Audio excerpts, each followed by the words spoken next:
Right, so I think we're ready.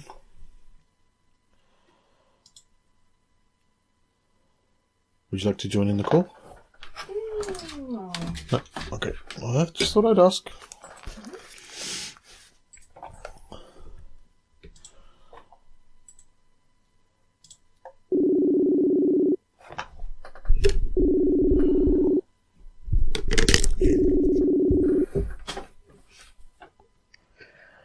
Hello. Okay, am I any better now? I think so. Right. Okay, the difference was last time... good evening, by the way. This is the part where you say Hello. good evening, or hello. Yeah. I thought you were going to go straight into the story. No. Right, so I thought I would lounge today and sit on the sofa and use my laptop. The laptop's got a good microphone for just video conferencing, or this is the laptop that I use at work. But I think for these purposes, I think you've been so used to my fancy microphone that you don't particularly like this one. It also is a difference. There also is a difference in that this microphone, I've also got some software shenanigans going on where it tries to suppress noise and so on. So that's a difference. So, all right.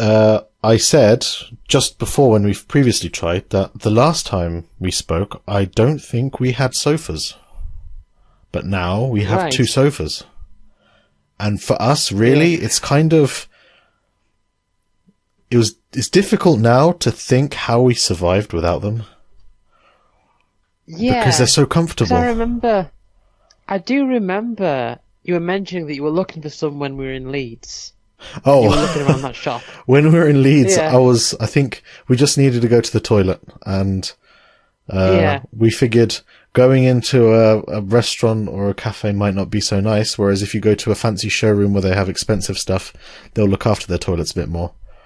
And so we went there. I remember you saying that you did need to get some, but obviously you wouldn't have been able to have got any there feasibly, but it was just a case of, let's just go in there. Yeah, not only that, but not only would they have to be transported across the whole of Europe, but those ones there were crazy expensive, like £10,000, £20,000 for a sofa. I mean, we bought one. Our two sofas cost £700, I think, together from IKEA. Yeah, that's a much bigger difference. Yeah, I'd rather spend that than... Okay, just sorry for a moment, there's going to be a little clicking involved, because I want to make sure I close Discord and close anything that could be noisy or cause problems. I didn't do this before. I'm not very well prepared. Is there also like a... Can I also mute other things? So I don't want Messenger. Messenger call, okay. If I mute the Messenger tab, can you say something? Hello, 1, 2, 3. Okay, counting. Great. So words. That's working. Just a quick check. Right. No more mouse clicking, by the way.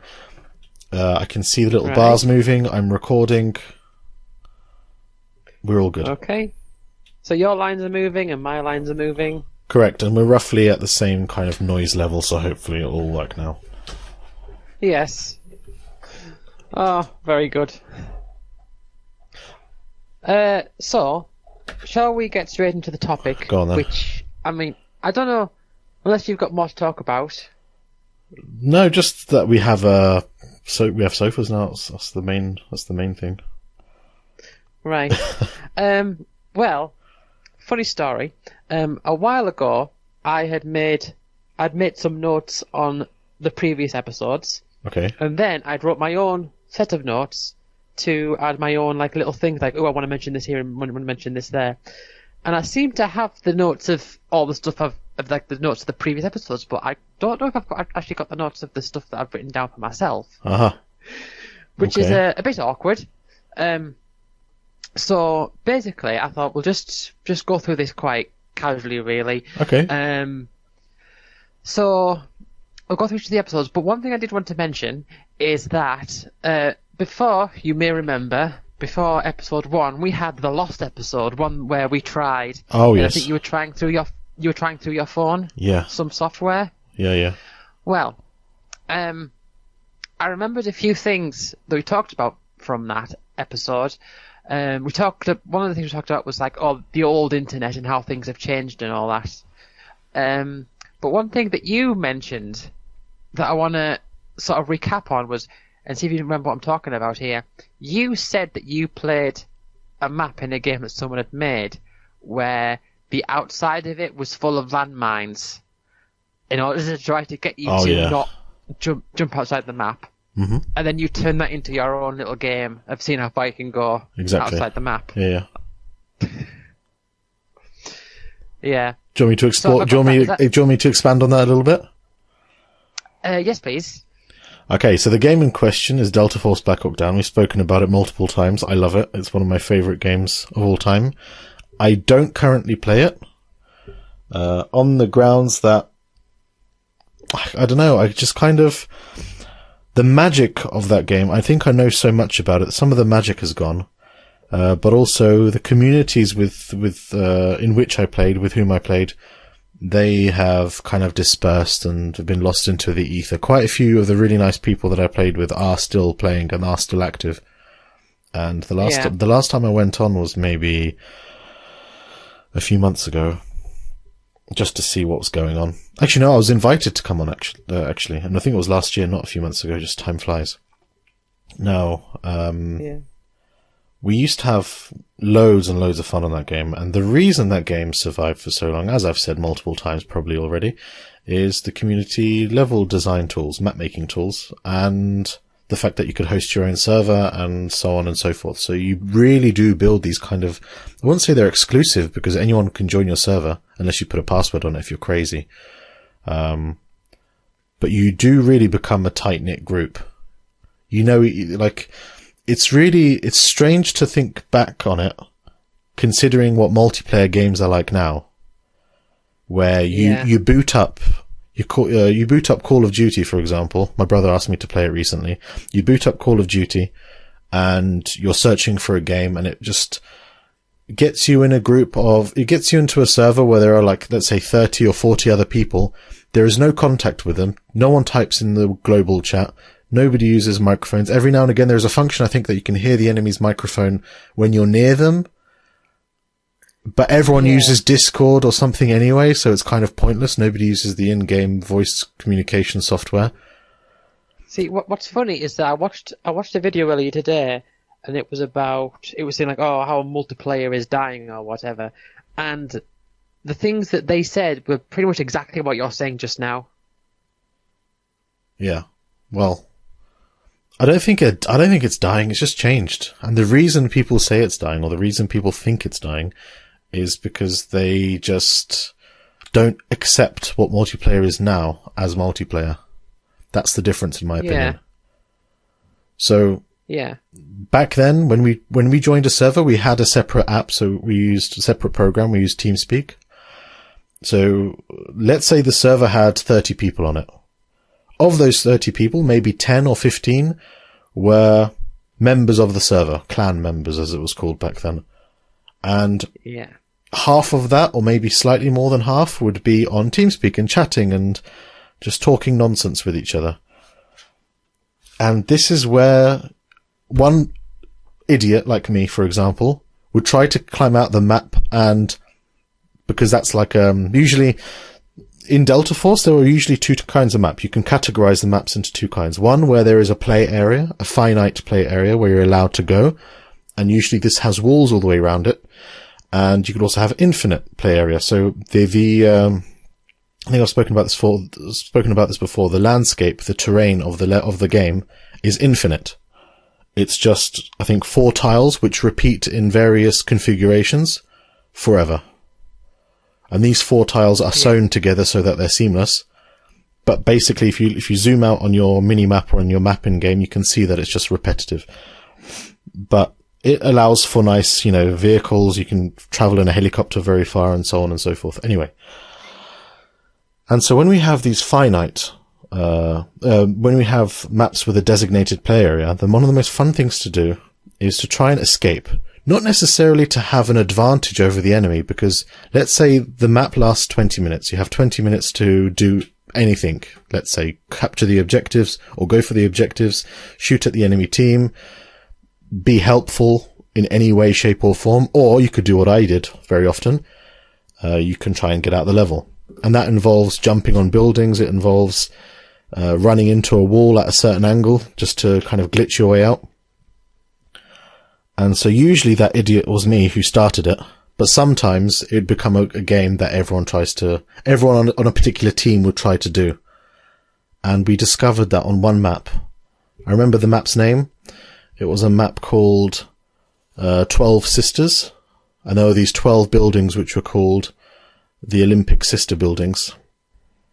Because there was one building called the Olympic Building, and then the Sister Building was kind of a different version of it. So it was called the Sister Building in the level design tool. So it was called the 12 Sisters. There were these 12 buildings. It wasn't a fantastic map. It worked. But I think one of the reasons why we wanted to escape it is because we didn't enjoy it that much. And so we escaped out, because the Sister Building in Delta Force Black Hawk Down is a building that's really often used as the kind of target building where you're supposed to play, where you're trying to capture this building for your team, where you're trying to spend as much time in the zone, or basically it's kind of like a hub for a level. And if you've got 12 of them, and of course if you play the level all the time, then you know every nook and cranny of this building. And so in the Sister Building, it's like a hotel. You enter from the bottom, there is a big counter, and behind the counter there are chairs, and these are just static objects, static meshes in this building. There are chairs. One chair is stood normally, I think. Another chair is on its side, and then there is a cabinet knocked over in the corner. Now, if you go next to this cabinet and lie down, you're just lying down next to a cabinet. But Delta Force has a function where you can roll to your left, roll to your right. Now, if you lie down next to this cabinet and roll into the direction of the wall, you can glitch your way right out of the wall, and hey presto, you're outside the map. You could also climb onto the roof and jump from the roof down onto a lower section, another lower section, and another lower section. And you can also jump out, but that way you lose some of your health. So if you're dangerously low on health because somebody has shot you, then you might die jumping out. And once you get out, that's when we discovered, because of course when we see this building, we know that we can glitch out. It's easy because everyone knows these glitches. But then the level designer really knew about it, and he made sure to put landmines all the way around. So that if you start running away, that's it. A landmine gets you, and you have to, start all the way back at your base or wherever. And so I'm sure you can imagine what happened next. Yeah. You were saying about how you'd put the cursor on one point of the map and you'd run for 10 seconds and you'd die, and then you think, right, I've got to do that for 9 seconds. Oh yeah. Like that. We also had this theory, and for some reason it worked. We also had this theory that if you roll, so say for example you want to go in north, so you're going at a vector of 0, let's say. You're going at the angle 0 degrees. And you're running. You will eventually hit a landmine and die. But if you roll in that direction, so basically do like a sideward roll from the prone position, in that direction, in the same place, somehow the landmines won't get you. And I don't know, it's like this really weird statistical anomaly that whenever we were messing around and doing not what we were supposed to be doing, being extremely helpful teammates, we would roll in that direction. For some reason, it worked better than running in that direction. And so maybe we thought it could be a glitch or something. But then when I actually tested this. I made a level where I could test it. It wasn't the case. You can still die from rolling if you roll over a landmine. It was a bizarre situation, but for some reason we thought that's how it worked. So that became the go-to strategy. Yeah, I mean that kind of reminds me of I was talking about playing multiplayer games and just messing around. There's one time I was playing Age of Empires 2 with my friends, and this is back in the school days when I used to play with other kids from school. We were playing on teams. I think there's one game where I got so bored. I got so bored and I got so I felt like I wasn't really involved in all that. So I just sort of went to my allies' base and just built a maze out of the cheapest walls. Just thinking oh yeah, I'm making a maze so they'd have to find their way through. Well, no, they'll just destroy it. Mm-hmm. But I was messing around. So the first episode we were talking about what makes a good game. Okay. And you know what? I think this is generally a good place to start, because I think this is one where at least I feel like this for me. I feel like it was the place where I really got to like let out some of my main like grievances with some games. Because I remember, what was I talking about? I'm just thinking. You were talking about like different mechanics and all that, and I think I remember at one point I was talking about Assassin's Creed at one point. I mentioned this another time later on as well, but I was talking about how when the game like tells you have 2 health left, you actually have more than that. Yes, the game I tries to remember. make it tense. Yeah. And you were saying that the game has what was it? Like the game has sort of gotten into your mind and they know the right switches to pull and all that. Mm-hmm. And I think ultimately, one of the big things that makes a good game is when that's not the case. I think that's a sign of something. I don't know. There's a level of dishonesty I find that makes me think worse of a game, if you get what I mean. Mm-hmm. It's hard to describe. Just when they say like all these little tricks and all that. I mean, what do you think of that? Do you think, okay, so here's a question. Say if there was a game that you really liked, and then later down the line you found out, they've actually got this trick in where it lies to you about your health and all that. Would that then make you think worse of the game? Or would you just think, I didn't notice, so it's fine? Well, I think the thing you just described was present in Uncharted 1. I love that game, not Right. because of the combat, not because of how great it was to play. I think it was more just my experience while playing it. I think it was one of the first. It was one of the first games. Was it one of the first single player games that maybe it was, I don't think I'd actually ever played Tomb Raider before. As in I'd played bits of Tomb Raider, but I never played it from start to finish. And so I don't think I'd ever Right. played like an adventure game, like a 3D adventure game from start to finish. So maybe that's why I particularly like Uncharted. There are also, I think, just some great things about Uncharted in general. The series and maybe just the first one as well. But in that game, I'm pretty certain they have this thing where you seem to be in much more danger than you are. So the camera goes kind of black and white, and then if I remember correctly, maybe someone will be able to correct me. You think that you're about to die; it's really tense, and then you get shot again, and then the camera, your vision, your kind of view of the game flashes slightly, and then it's still black and white, and you think, "Oh, okay, I survived another shot. That's nice." So maybe there was some of that going on there. I learnt much later that the whole Uncharted series doesn't actually have a health bar, so your character never actually loses health in terms of like the game world or the vision, the setting and the lore. Yeah. It's that you lose luck or something along those lines. I remember you have mentioned that before. So that's It confused me.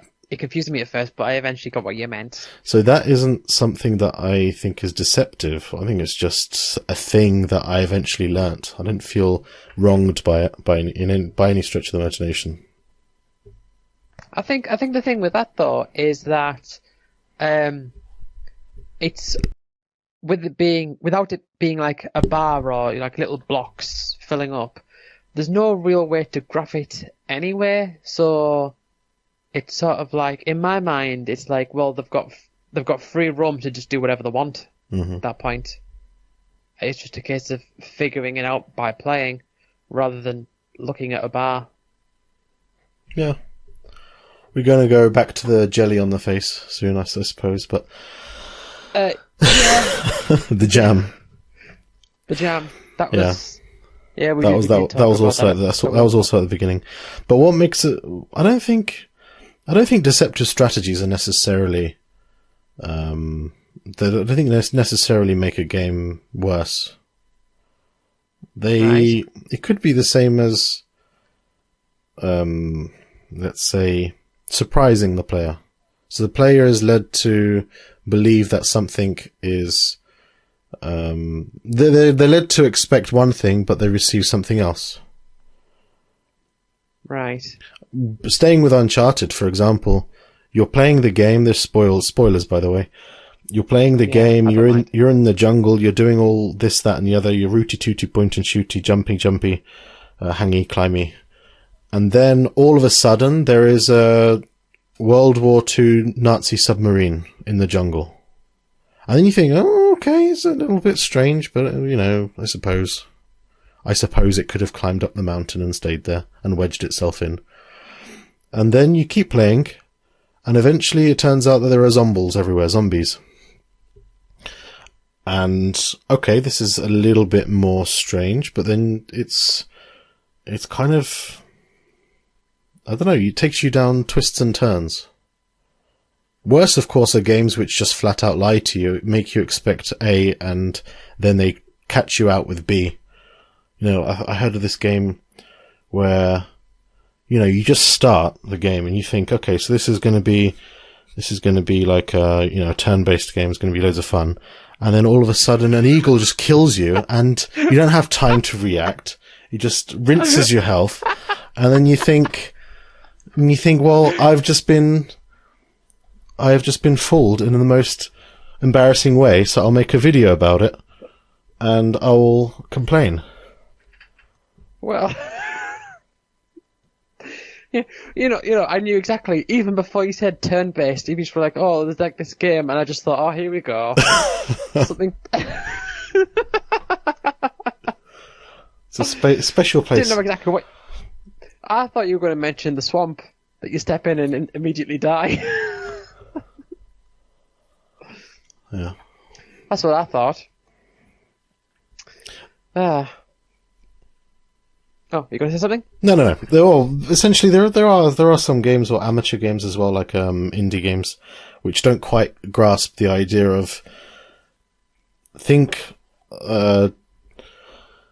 how can I put this? While making your game, think about how your player is going to play it. Save the player from themselves, or just ensure that the player doesn't feel cheated by it. Right. So I'm not quite sure what you mean. Okay. So are you referring to like a particular type of indie game? No, in general, just okay. So,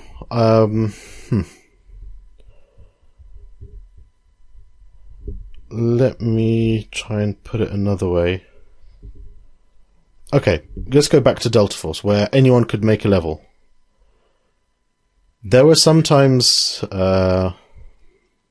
people sometimes made maps where if you took the wrong turn, they would simply trap you and you'd be stuck. There'd be like a big drop somewhere where you can jump down. Oh, right. And then if you just chose the wrong side, you would jump down and you'd be trapped in a box. And if you had a grenade, maybe you could kill yourself and respawn. But if not, then you'd just be stuck in this box for another 20 minutes and you wouldn't be able to do anything unless you have the creativity to leave the server and rejoin. But that's that's like a really extreme example, but that's the level designer or the game designer thinking, oh, that would be really fun. And then without taking into consideration what the player might feel. So, okay, really funny example with the eagle or the swamp or so on in Level Up Land 1, that's a genuine part of the game and it involves strategy and it involves you to react and also think and plan ahead and so on. But if there's something that's just clearly, on the one hand, firstly, it's clearly unfair for the player, and secondly, it clearly shows that the designer didn't think about the player. That definitely makes a bad game in my book. Yeah.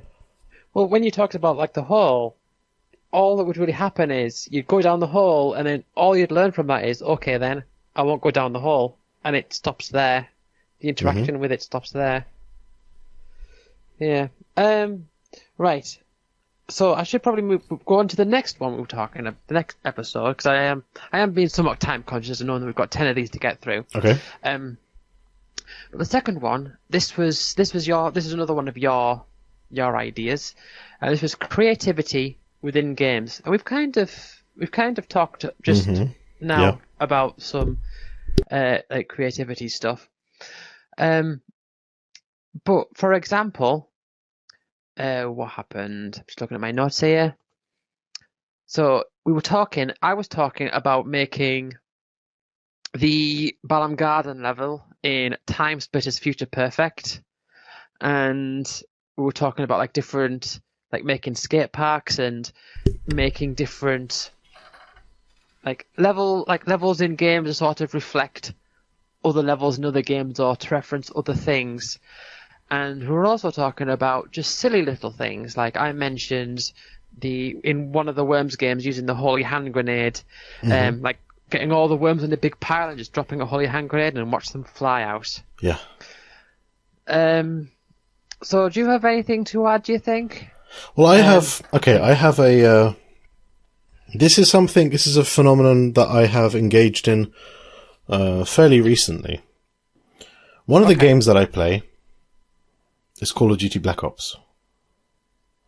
And I used to frequent a server, and I still do to this day. I still play that game on the computers, on PC. It's loads of fun, because I play on these servers called crouch servers, where you can sprint in that game, and you can get from point A to point B in the map in a matter of seconds.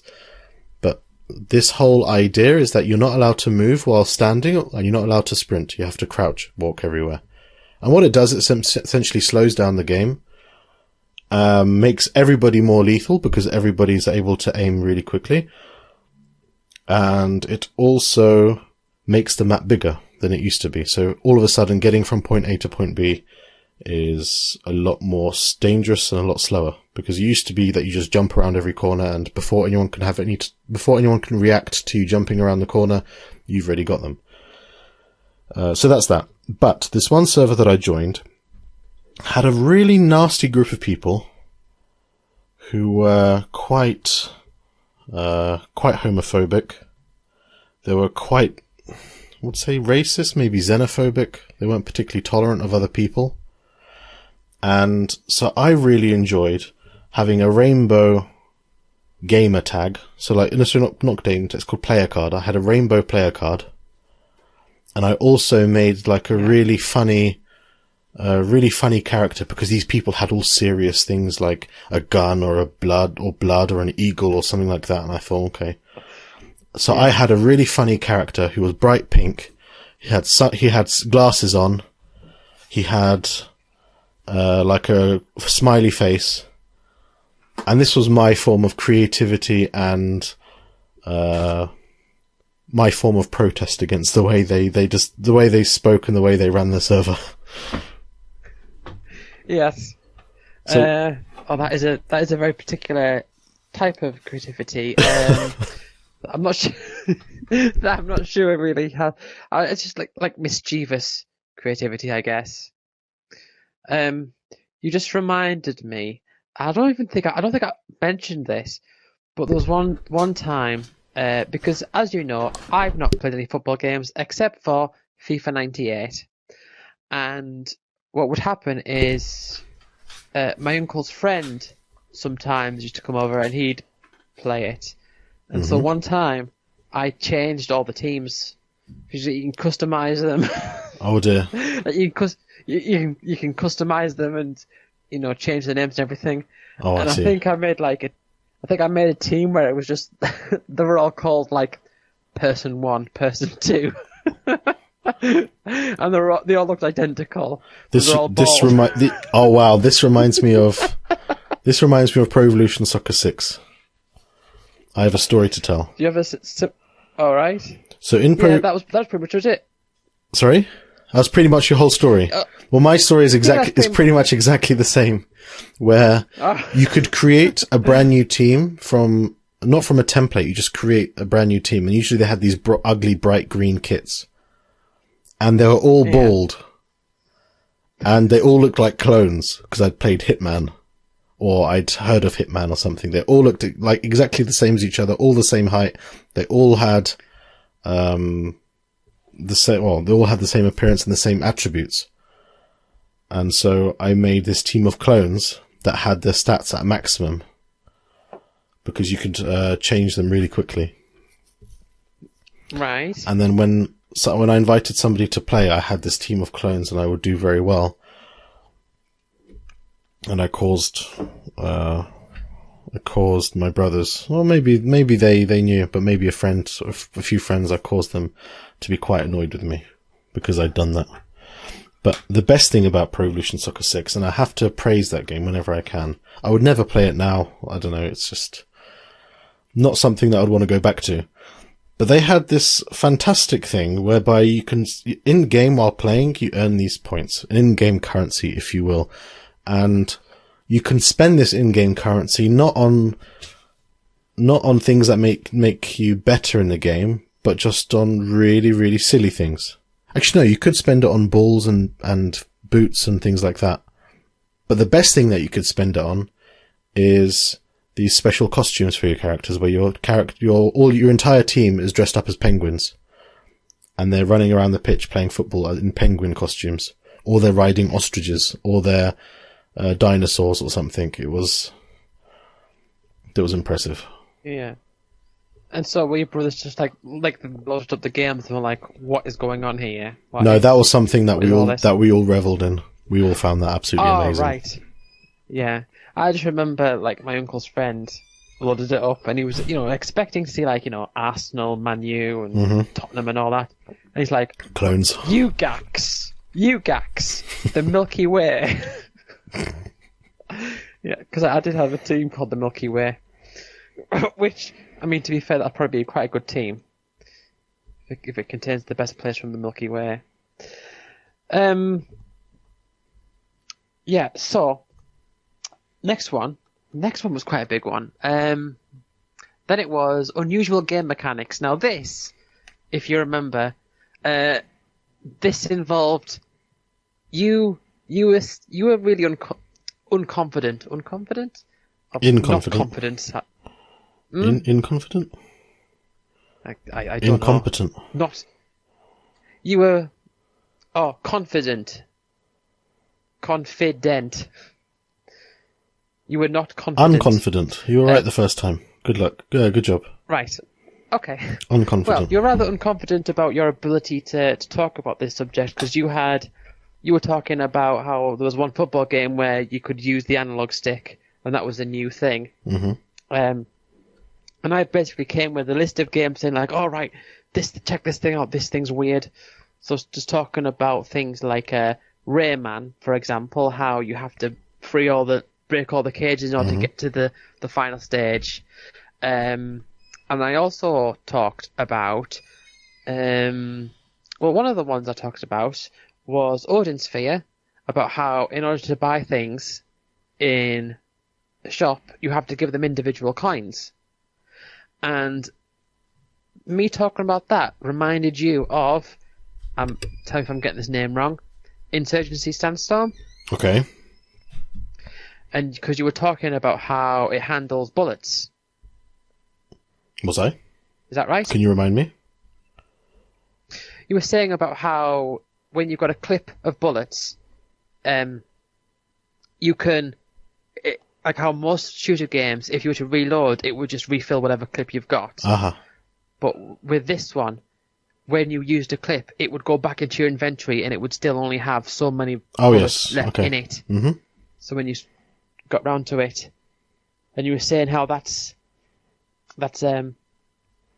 unusual. I think more and more games use it, but there are even though the technology is there and everybody knows how to do it, some games are still resistant to that kind of change because it's just unnecessarily complex, perhaps. Yeah. Well, I think, in my mind, I think things like that, I mean, it's good to have variety. It's good, some games to not do it, some games to do it. I think that's there's another quirk of Insurgency Sandstorm I could tell you about. All right, okay. And that is ballistics. I don't know if I spoke about it. Did I speak about it? Ballistics? I don't think so. So usually there are two types of ballistics in games. One where there is a certain amount of time for that the bullet needs to travel. It could be, Okay. if you imagine, think about, have you played Doom? I'm sure you have played Doom, the old school Doom, where you can imagine what it's like. I've seen it being played, and I might have played it very briefly, but Or I can't okay, remember. sorry, here's an easier one. In any kind of shooting game, let's take Uncharted as one that I think we've both played. Have you both played it? Have you played it? I played a bit of Uncharted. Yeah. So Am I right in I'm going to guess. I'm going to guess because you mentioned Doom. One thing I do know about Doom, which sounds like what you might be talking about, okay. is that when you shoot a bullet, there's no actual bullet that travels. It just sort of detects whether it's lined up the shot. Kind of. That's kind of what I'm talking about. So Right, if we okay. talk about Uncharted, if you shoot your gun, it's instantaneous. The moment the game has realized that you press the trigger button on your controller, there is, of course, an animation where there is an explosion or your character has to move the gun and shoot it, but it's actually instantaneous. And if the target and your crosshair were lined up within the margin of error, you will have hit the target. Whereas if you throw a grenade... Sorry, the animals have just decided to... Sorry about that. Whereas if you throw a grenade, the grenade has to be thrown, has to be lobbed wherever it's going to land, and it has to wait a while, and then it'll explode. But these are this is like two ways of seeing it. So if a game has more advanced ballistics, or not necessarily advanced, but more complex ballistics, it means that there is a certain amount of time to travel, a certain amount of time for the bullet to travel to get to its target. And this is usually completely practically instantaneous.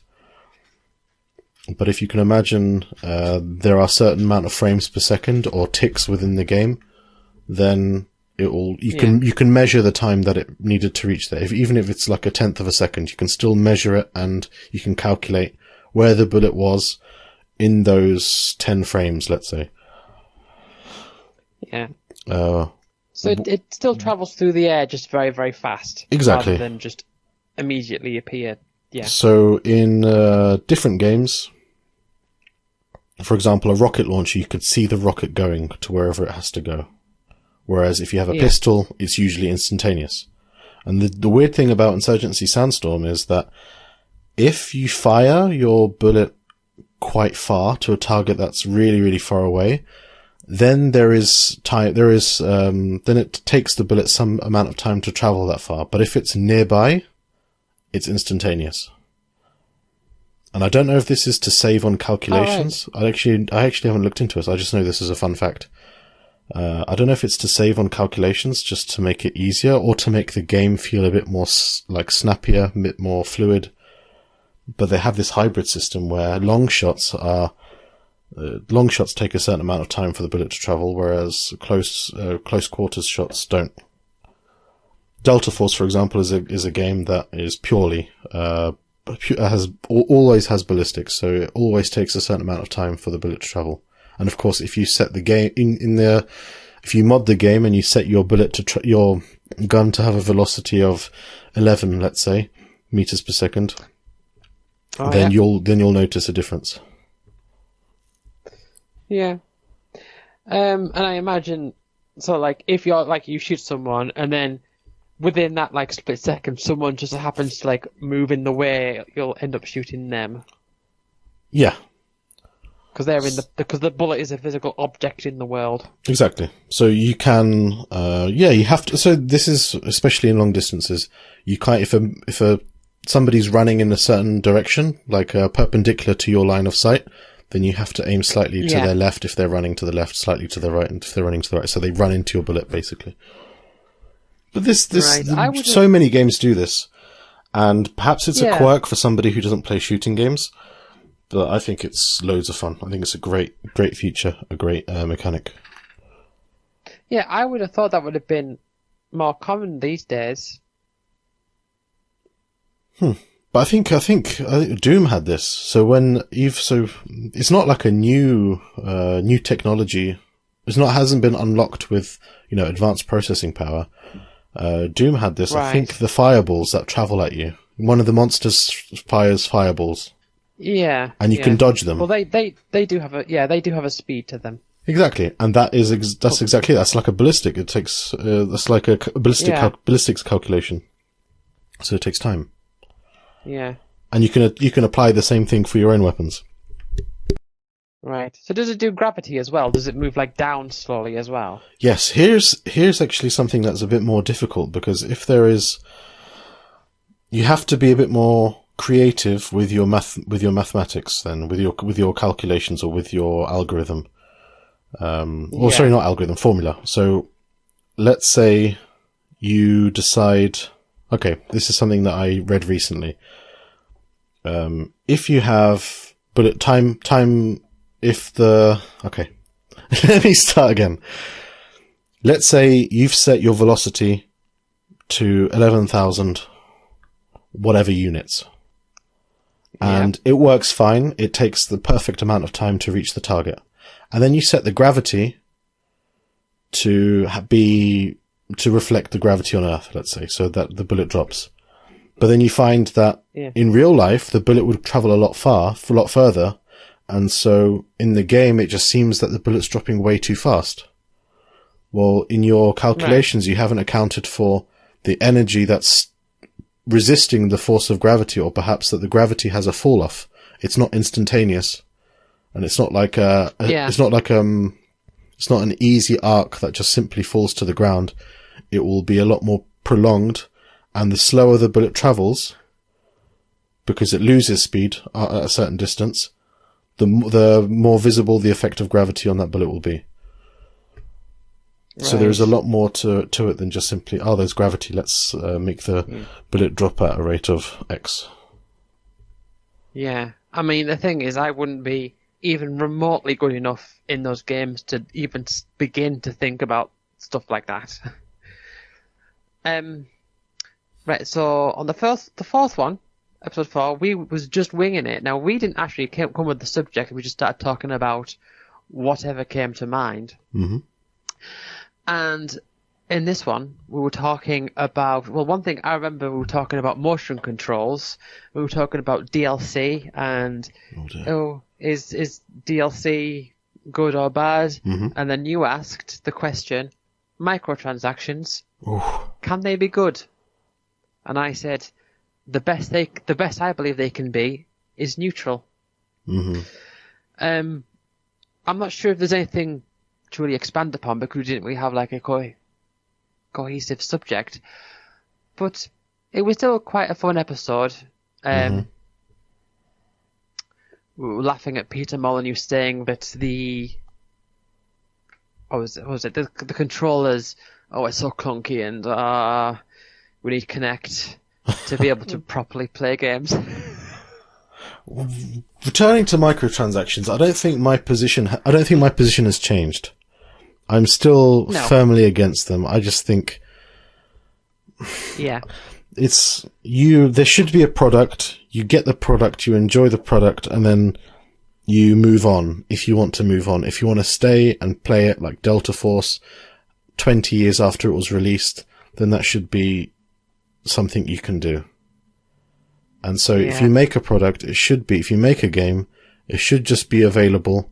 I mean, the worst thing that you can do is you make a game, you have a team of passionate people who develop it, nurture it, make it as best they can, and then you decide, okay, I've had enough, let's just delete the whole thing.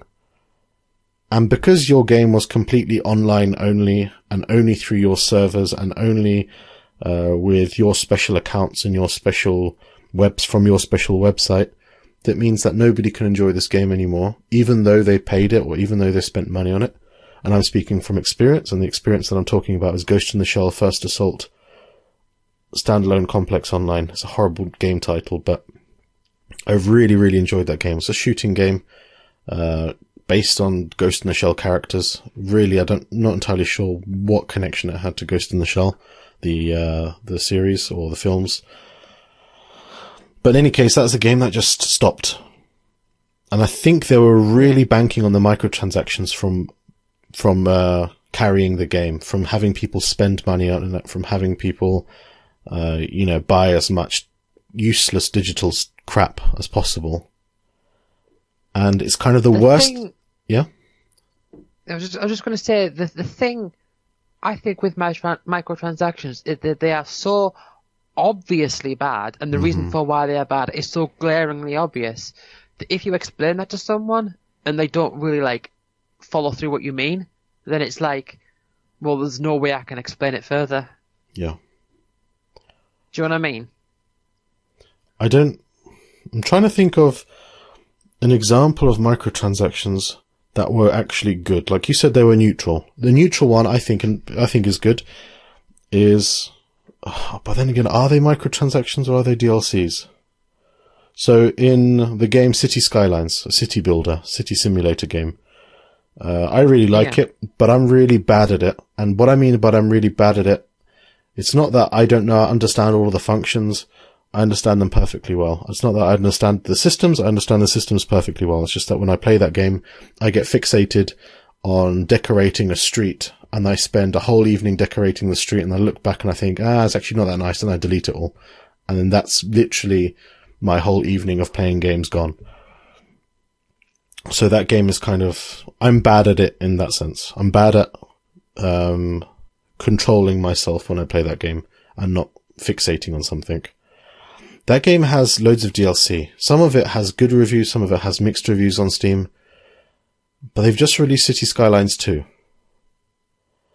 And I understand why they may have released City Skylines 2, because maybe it was built on a different engine, because the first one was built on Unity, I think. Maybe it's now built on something else. But also it has new features that possibly would have been too difficult to implement into the old code. So I understand that fully. And the reason why I'm kind of neutral towards the DLC or microtransactions for City Skylines 1 is because you kind of stumped. That's it. You can't enjoy them much further than that if you want to move on to the next game. So here is an example of a company doing right by its customers. I wouldn't necessarily say this is good, because these are just, child gambling. We're returning to that phrase again, which is Valve and Counter-Strike. So Valve has released the next update, or the next game in the Counter-Strike series, Counter-Strike 2. Well, it hasn't been released yet, sorry. As of the recording, it's still in closed beta, or like a limited beta testing. But they have promised that all of your previous digital items will move on to the next game, which I think is very nice of them. Okay. Because you can imagine some people have invested loads of money into that game, as in the game costs perhaps £10 to buy, and people routinely spend upwards of £100 on useless digital stuff, like having a weapon skin, or having glove skins, or having a knife skin. Yeah. I mean, in that game with the gambling, did I tell you the story about my experience gambling in Counter-Strike? Did I tell you or not? I don't think so. Oh, buckle up. Right. It has simple loot crates, so that you can pay for a key to open a crate that you got in a drop in a game. So you played a game, at the end of the game you got a crate, and you think, fantastic, let's open this crate, see what's inside. But no, wait, you got to buy a key first. And you buy the key either from the official shop in the game, or you can buy it on the marketplace. Maybe they have made it impossible to buy keys nowadays. I didn't quite understand it as well, because keys kind of cost the same amount. So if you buy it on the marketplace, you're always going to pay more. Anyway, right, so there are these keys, you can open it. And I think over the course of Counter-Strike, maybe every now and again I opened one. I succumbed to the temptation of opening it to see what's inside. And, of course, the house always wins. That's the underlying theme. House always wins. You open a case, equals sad face. And maybe I spent around £20. Opening a case maybe cost £1.30. So maybe I spent, over the course of 5 or 6 years, £20 opening these cases. And then one day, in 2018, when I came back to England from Poland the first time, no, the only time. So in 2018, I moved back to England. One day, my brother told me, go on, open a case, it'll be funny. And I said no. And he said, open it. Go on, open it, open it, open it, open it. So peer pressure kicked in. I opened it. And then I got a knife skin worth around £300. Oh. Yeah. So immediately I thought, well, if I sell this, this game has paid for itself and then some. And so that's exactly what I did. Of course, I had some scammers online leech onto me as soon as I posted the knife on the official trading, the Steam marketplace. I think I ended up getting £260 because Valve also gets their cut or something along those lines. Or maybe it was slightly more. In any case, I had some messages of people saying, oh, can you log into this website and show it to me there or something like that. And I just thought, you horrible people. In any case, I sold it and then I made a net profit and I vowed never to spend any money on Counter-Strike again, which I haven't. And that's kind of a positive story of gambling in a video game and microtransactions and so on. But I do not recommend it. Please, anybody listening to this, never engage in microtransaction gambling online. It's bad. Yeah, I was gonna say, like, you don't want this to turn into oh well, look what happened to me. It can happen to you too. No, absolutely not. It's not. The amount. See, I don't know if it's completely okay. According to, I think it was Belgian law. Maybe Belgium. I think Belgium outlawed it completely. I think so. It's no longer available. But for a while, perhaps in Belgium or elsewhere, there was a law that required the online gambling, whatever it is, surprise mechanics, to state exactly what percentage there is in winning what thing. But I wonder if sometimes it's kind of like a tease. It's like they saw that I had been playing the game for 6 years, and they thought, okay, well, if you win this today, maybe you'll spend more and more and more and more in the game. So they changed my odds. They allowed me to win something nice. It wouldn't damage the on the whole. They have to generate these exclusive items in the game to support the economy. But then maybe on my tinfoil hat's showing, and that's a bit too strange, a bit too far fetched. I'm not sure. But in any case, my brothers have spent a lot of money on the game. That game. And I know plenty of other people who play around with that gambling, and it's never good. It's the same as scratch cards, same as the lottery. Yeah. You hear one person in 20 million who play the lottery, or 40 million who play the lottery, people. And these people spend loads of money routinely on lottery tickets, and then one person wins, and you think, oh, they won. Why can't I win? Yeah. You're preaching to the choir here. What I think. Well, okay, I'm aware that I'm sorry I'm going to say this, and this may be offensive to other people. I'm aware that you're sensible, and there are really insensible, not sensible people out there. Yeah.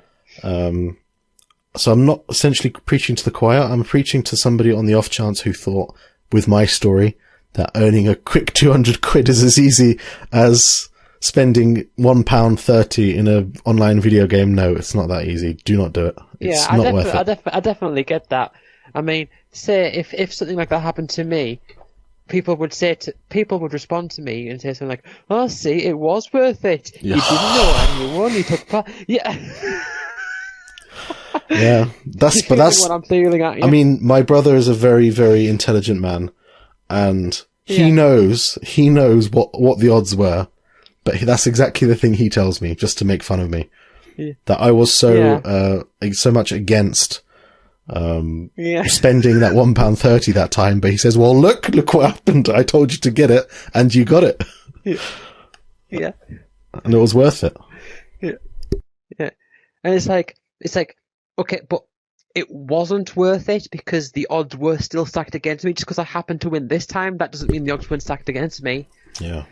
The worst thing is the people who think, oh, I didn't get it this time, I didn't get it the last time, but because that's the way, because I only had, let's say there's a 10% chance of getting something, and they say, well, 9 times it hasn't worked, so this time it definitely will work.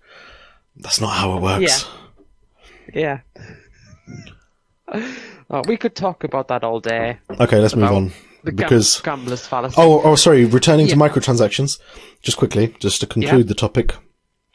Gambling very bad. Microtransactions bad.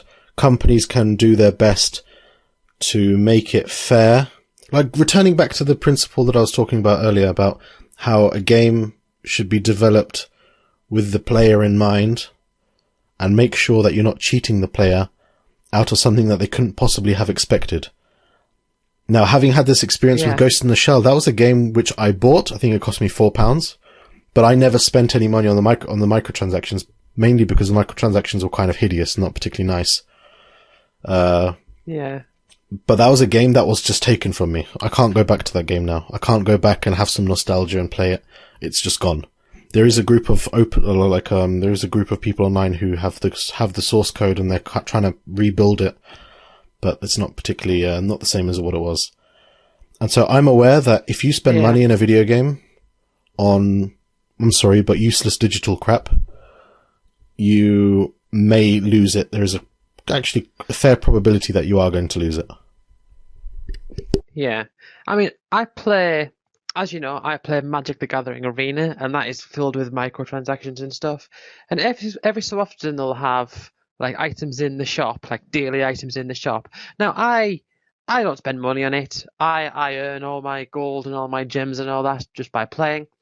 And I'll always check the daily store because sometimes it'll be like, oh, you can buy 500 gold for 50 gold. So it's just basically giving away free gold or whatever. And I will check that all the time. But almost all the time, it's cosmetics. And I just think, pointless, utter pointless, ignore. Devon, skins equals wins. That's the central that's the central belief.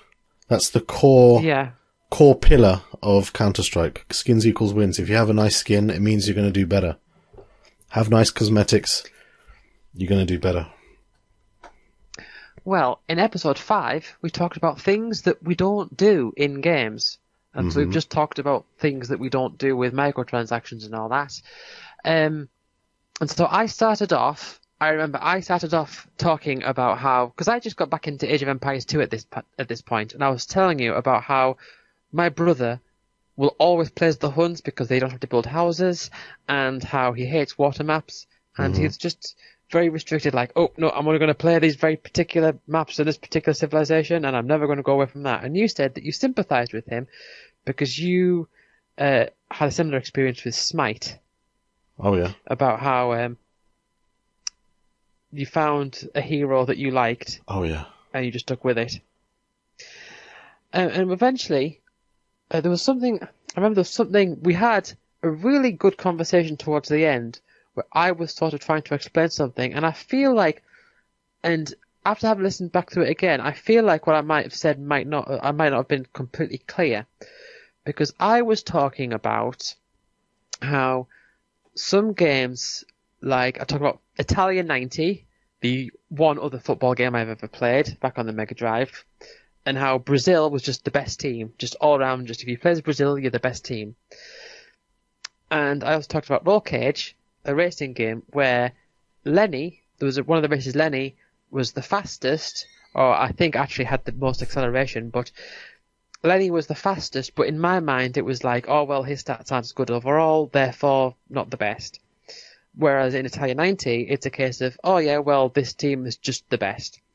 And I said to you, why would I choose like a weaker team? Like, what would be the point?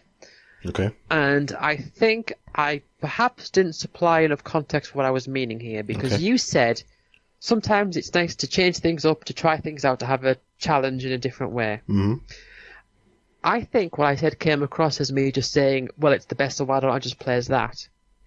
But what I was trying to say was, with if it's a case of the team that's the best, if I can't complete the game, then in my mind it's just I'll play as that team. So Brazil in this case. But also, if I can complete the game with Brazil, then, this is what I meant to say, if I could do that, then maybe I would go back and try one of the weaker teams. But I think the point I was trying to make in that case was, if there is, for example, one best team in the game, and there is one absolute worst team in the game, and if I was able to complete the game with the best team and the worst team, then in my mind, I've kind of negated the use to use the teams in the middle. Okay. If that makes sense. See, I think this is a classic case of Devon the role-playing game player as opposed to Devon the football fan.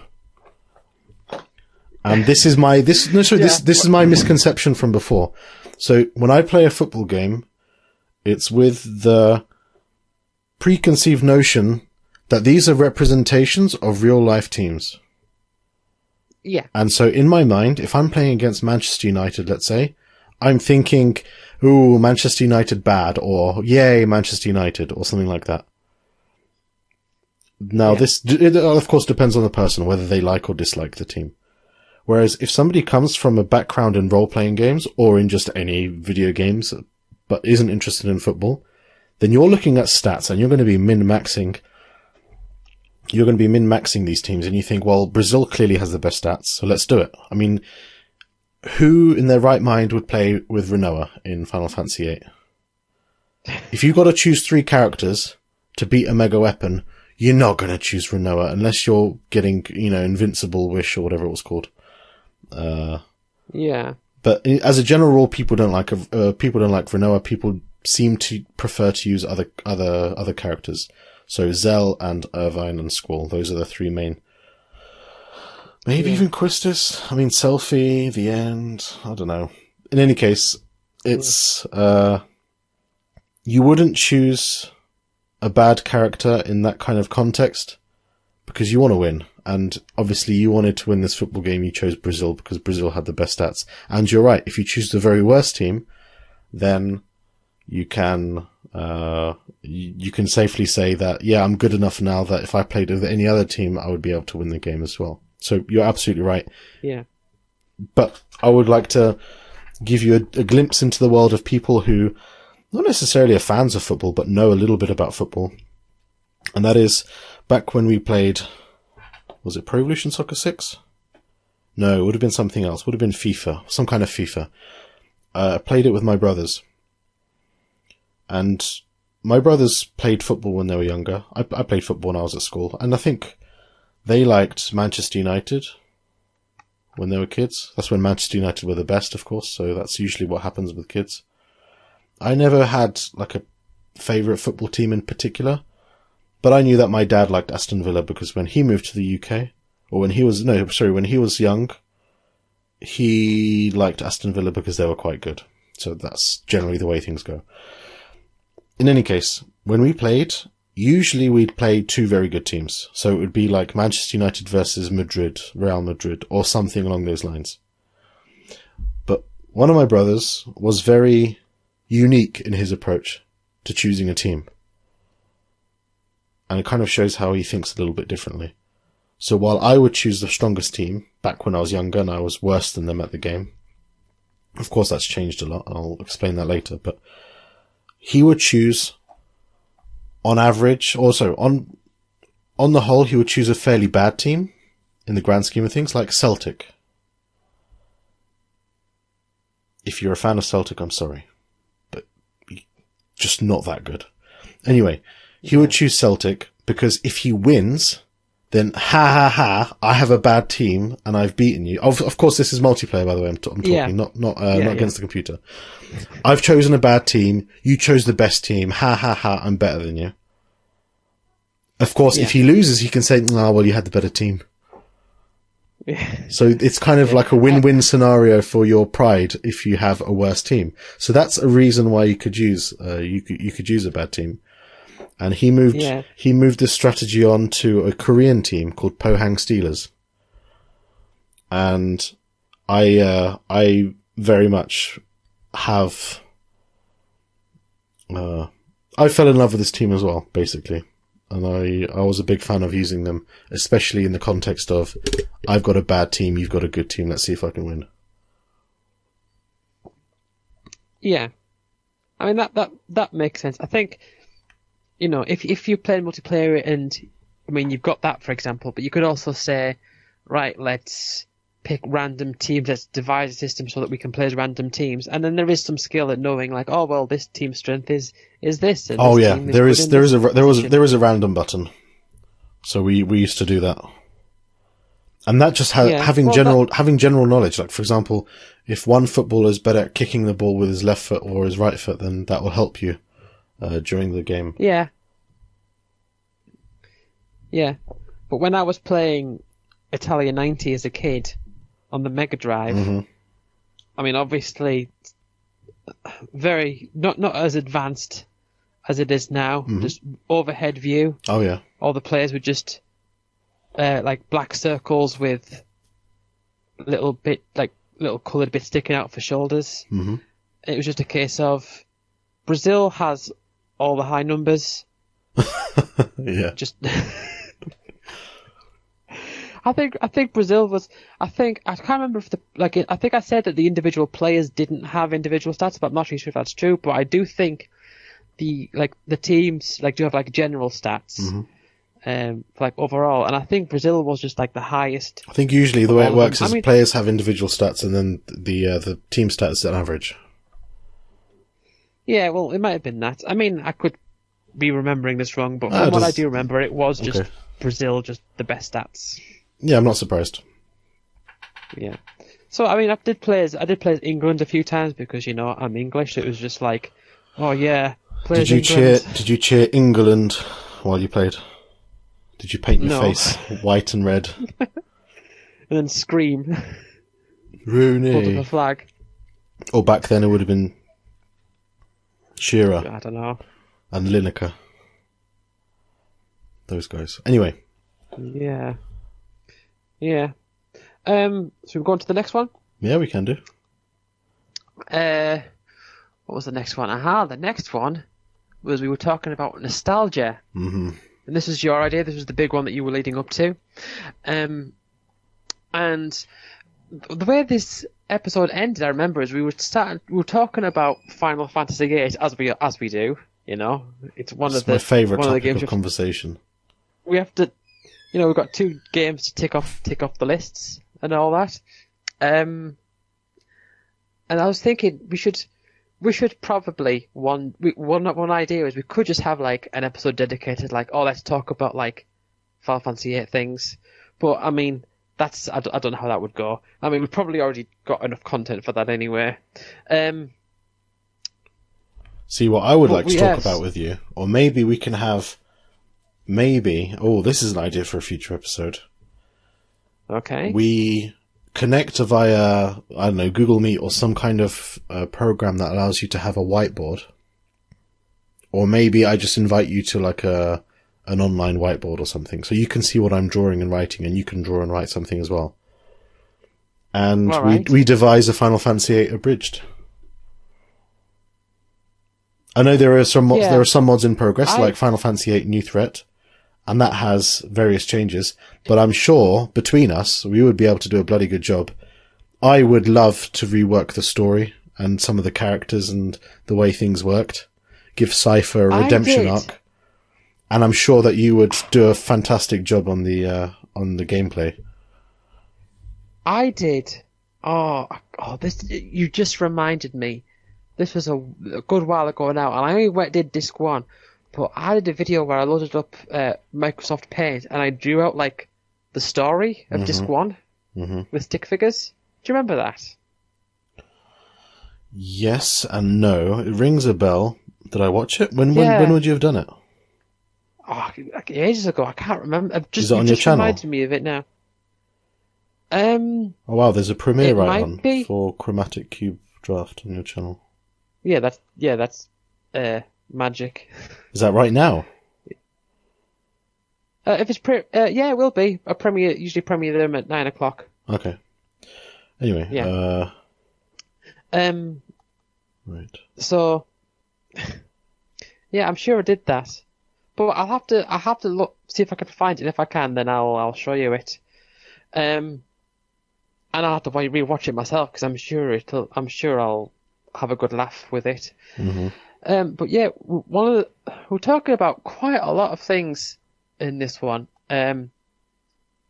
Because one of the things we talked about was certain parts, like certain nostalgic things. I remember you said, we made a point of saying that nostalgia isn't necessarily always, like, the thing that you could be nostalgic for isn't always a good thing, but the Yes. feeling of nostalgia itself is good. Mm-hmm. We talked about a few experiences with that, and I talked about like some things, like what promotes nostalgia, and I gave an example, which was like the original Sonic the Hedgehog. It's something that technically I should be nostalgic about, but because I've been so exposed to it I remember. so many times, yeah, the nostalgia factor has sort of waned away. We talked about Clint Eastwood by Gorillaz and how that's nostalgic for both of Oh us. yes, Dukes of Hazzard and Gran Yes. Turismo. You Gran being Turismo 2. nostalgic over the box art of Dukes of Hazzard. Oh yeah, I don't remember how that game plays. I've heard it's terrible. I've just seen on your YouTube channel Super Rubber Dub. I've got a fair bit of nostalgia for that. Not necessarily because it was amazing or something, but simply because it was the demo and I enjoyed playing it. I didn't have it. I didn't own it. Oh, but we had those 10 levels, I think. Right. You mentioning that to me, is just, that would have been from like 2009, I think. Mm-hmm. Because back then, see, this is me getting nostalgia right now. Yeah. 2009. So I got my PS3 at the end of 2008, and I got like a recording device, just through like a like RGB cables. Is it RGB cables? You know, like the yellow, the blue, like the yellow, the white, and the red ones. Yes. Or they're not RGB, I don't think, because the white and yellow are for audio. And there's a name for it. It's like SCART, but without the end bit. Yeah, I'm not sure. Composite something else. Composite, anyway, yeah, I think it was composite. Anyway, please continue. Yeah. So I got that, and it was just a case of like, oh wow, I can record videos from my PS3, and I just went mad with it. Mm-hmm. I was just like, oh yeah, I got the Rubber Dub, I'll do that one, and I just did like Bejeweled 2, like all 50 puzzles, however many there were, and I did one of like, the PS3 splash screen when it had the old Spider-Man font, when that used to come up when you loaded up a game. I just like make like a 2-second video of that, and then like those ones got like so many views, obviously, like ridiculous numbers. I have a question that might be quite, I don't want to say triggering, but that might be quite personal, and that is, do you find recording things and storing things compulsive, or do you find that it's always best to store something or to record something that's happened and then store it in a safe place, perhaps in a few safe places, or is your approach to recording game footage and recording things that you do more of a just, I think I'll do this today, so it's more, I don't know, less controlled by some kind of internal feeling? The reason I ask is because I kind of, looking at what you just said, for example, that you have this new recording software, I want to try it. On the one hand, that is a very impulsive thing to do because, that's pretty cool, let me give that a go. Whereas the way you actually do it, though, you're so systematic in the way you do things, it makes it seem as though it's more kind of planned and controlled, and you have loads of experience, and this is something you're passionate about. Yeah, I would say so. It's a very much, see, the way that you started asking that question, I thought you were going to say something like, do you feel the need to capture like memories? Is that is that the way you were going with it? No, not really. Not necessarily. Right, okay. Unless that's what you want to talk about, unless that's what you feel it's kind of doing. Well, at the time, if we're talking about those particular ones, like back in 2009, I don't think that was really the case then. I think that was just a case of, oh wow, I've got this new bit of technology, let's see what I can do with it. And it's nostalgic now, because it seems so silly, if you get what I mean. It seems so, it's like the things that I was recording, just like, ooh, the title screen or whatever, and then uploading it and calling it so-and-so title screen. Yeah. That seems so silly now, but every now and again, sorry, I just want to interrupt you. Yeah. Every now and again on YouTube, I get a recommendation. Here, watch the PSP intro screen from Velocity 11. It's just fantastic. And I actually click it and I think, oh, okay, I'll watch the PSP intro screen. It's a video that lasts a whole 2 seconds. Yeah. Yeah. Yeah. Okay, sorry, please continue. Yeah. I mean, I think, I don't know, I think I've sort of gone through phases where now I will, as you probably can see, I record a lot of Magic. Whenever I do an event, like a draft or a sealed event, I'll record it. That's mostly, because I've got one friend who also plays Magic, and he watches those all the time, and he's always telling me all the things I've done wrong, like, oh, you could have attacked at this point and all that. And he means well. Okay. But like, even if no one would watch them, I don't know. It just sort of feels like I like having the record there, and I like there's something good to me. I find, like, if you want to be like, I sometimes have a general knack for the ability to pinpoint date, so I can say, oh yeah, on my 13th birthday, that's when this thing happened, and it's like, it helps to think about. For the record, I don't remember anything about my 13th birthday, but that's the type of thing. So, like, for example, my 12th birthday is when I got Final Fantasy VIII and Pokemon Yellow, and I remember that specifically in the sense that I had just started secondary school. So it was in 2000. Yeah, I turned 12 in 2000.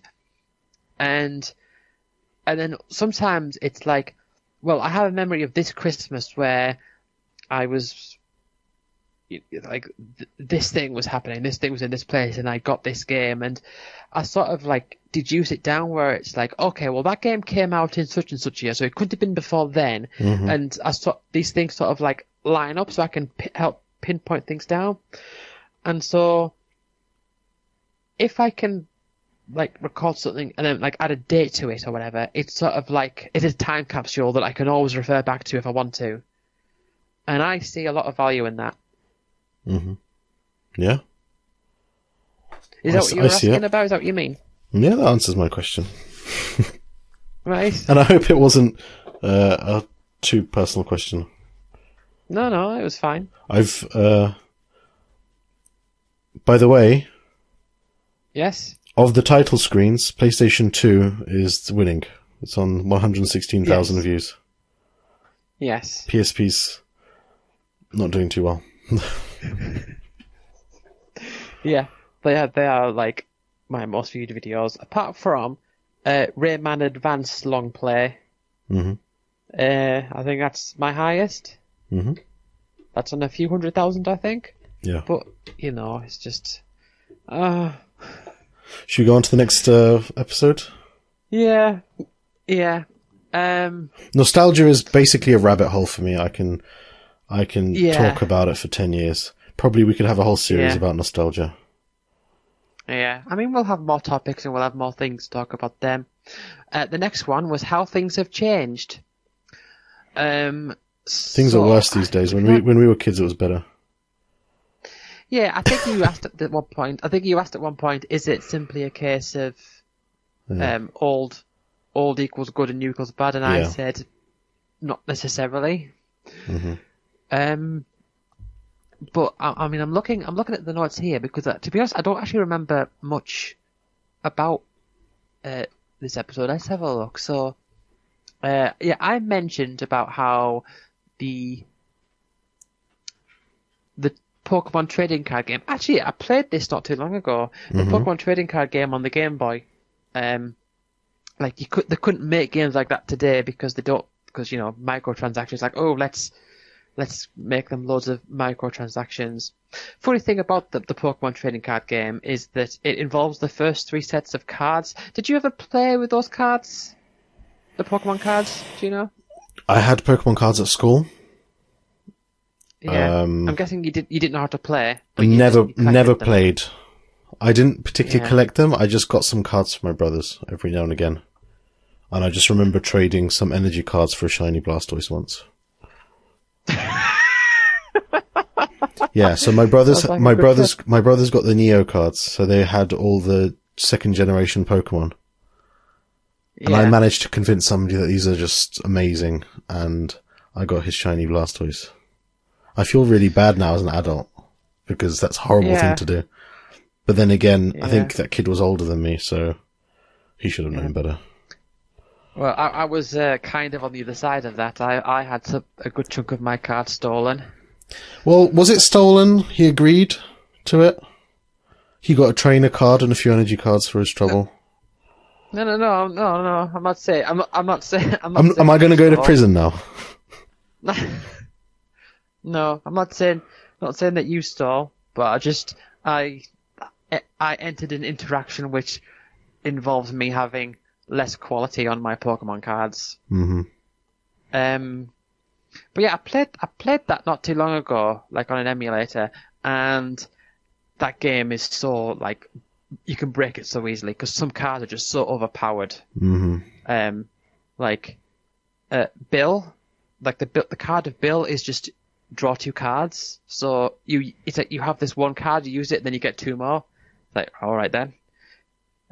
Just outright never a reason to not run as many copies as you can of that. Mm-hmm. So I'm just looking through the notes because I honestly don't really remember much of this episode. Are you talking about matchmaking versus servers, which you talked about earlier? Oh yeah. So this is something that's changed for the better, for worse. I don't know. I've even come into. I had a discussion with somebody recently.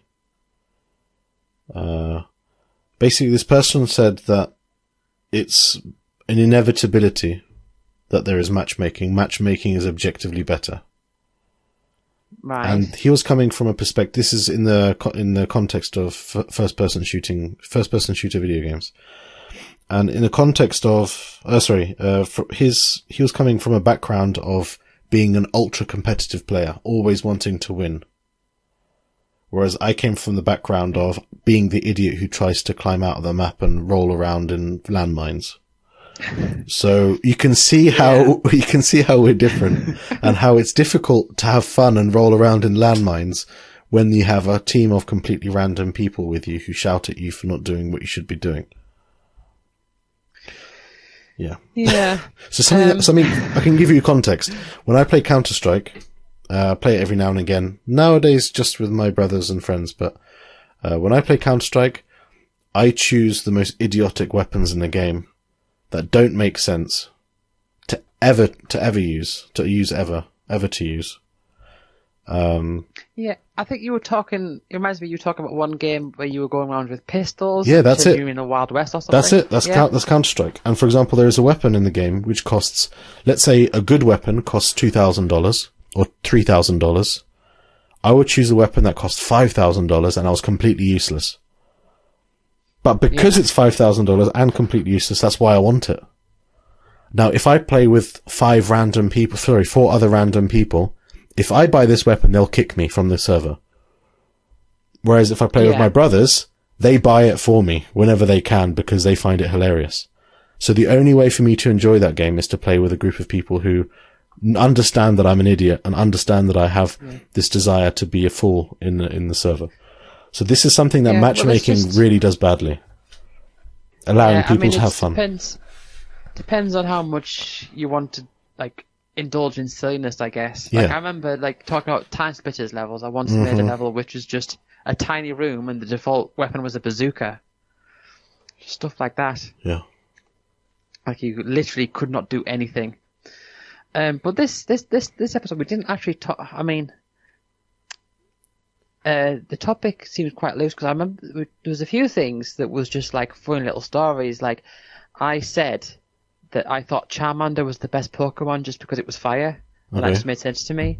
Okay. And you were telling me the story about how your dad couldn't shoot someone in the back because it wasn't honourable. Yeah, that was amazing. That's a memory I'm going to cherish. Yeah. I also have a memory of I had a rally game that I played on the computer, Rally Championship Extreme, back when I must have been. It was in our old house, so it's before 2005, and I would have been up to 12 years old. It was on a Windows XP machine. The game was released in 2001, so it's in a time window between 2001, 2002, let's say, and 2005. Anyway, I was playing Championship Rally Extreme, and my parents had asked a neighbour, like a family friend, to look after me. And the idea was he would just come to the house and he just watched TV or something. He was an elderly Polish man, and we had Polish satellite TV, so he was just happy watching that. And he at one point came over to me and asked me what I was doing, and I said, I'm playing a game, Rally Championship Extreme. And I said, yeah, so we just drive, and there are these various stages, like some are dirt, some are ice, some are tarmac, and so on. And I showed him all the cars that are in the game. And he said, when I showed him the cars, so if you can imagine, these are rally cars, they have special body kits and aerodynamics and stuff like that to make them go faster around the track.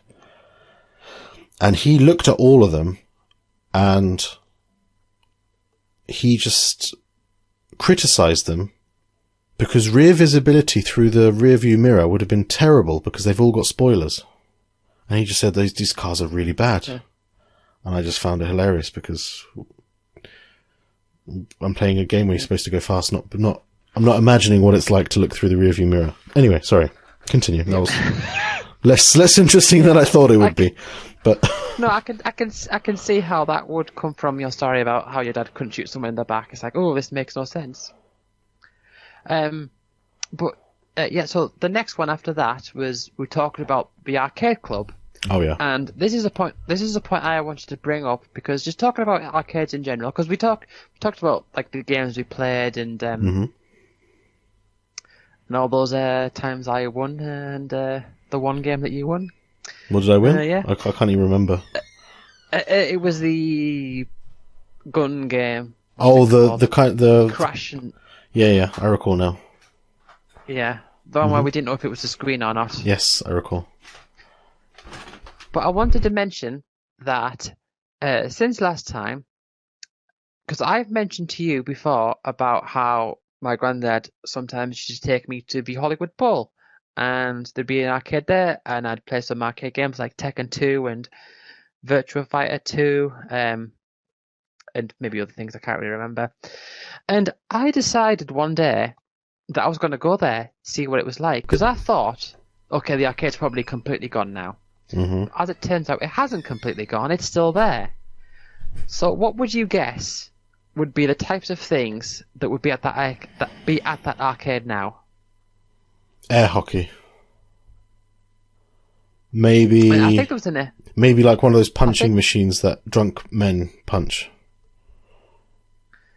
Maybe I can't really remember. I do believe there's air hockey. But the biggest thing, the point that I noticed was that there was a lot of games there that were like arcade versions of things that are like very modern. Okay. For example? So for example, there was an arcade Halo game. There was an Injustice Gods Among Us. I think that's what it's called. Like an Injustice arcade game, but it wasn't like a fighting game. It was, I don't know, it only had like a couple buttons or something.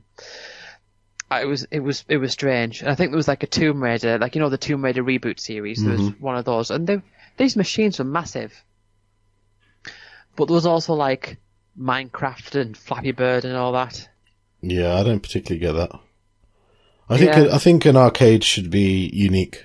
It should be, back when they existed because people couldn't afford or couldn't simply just have these games at home.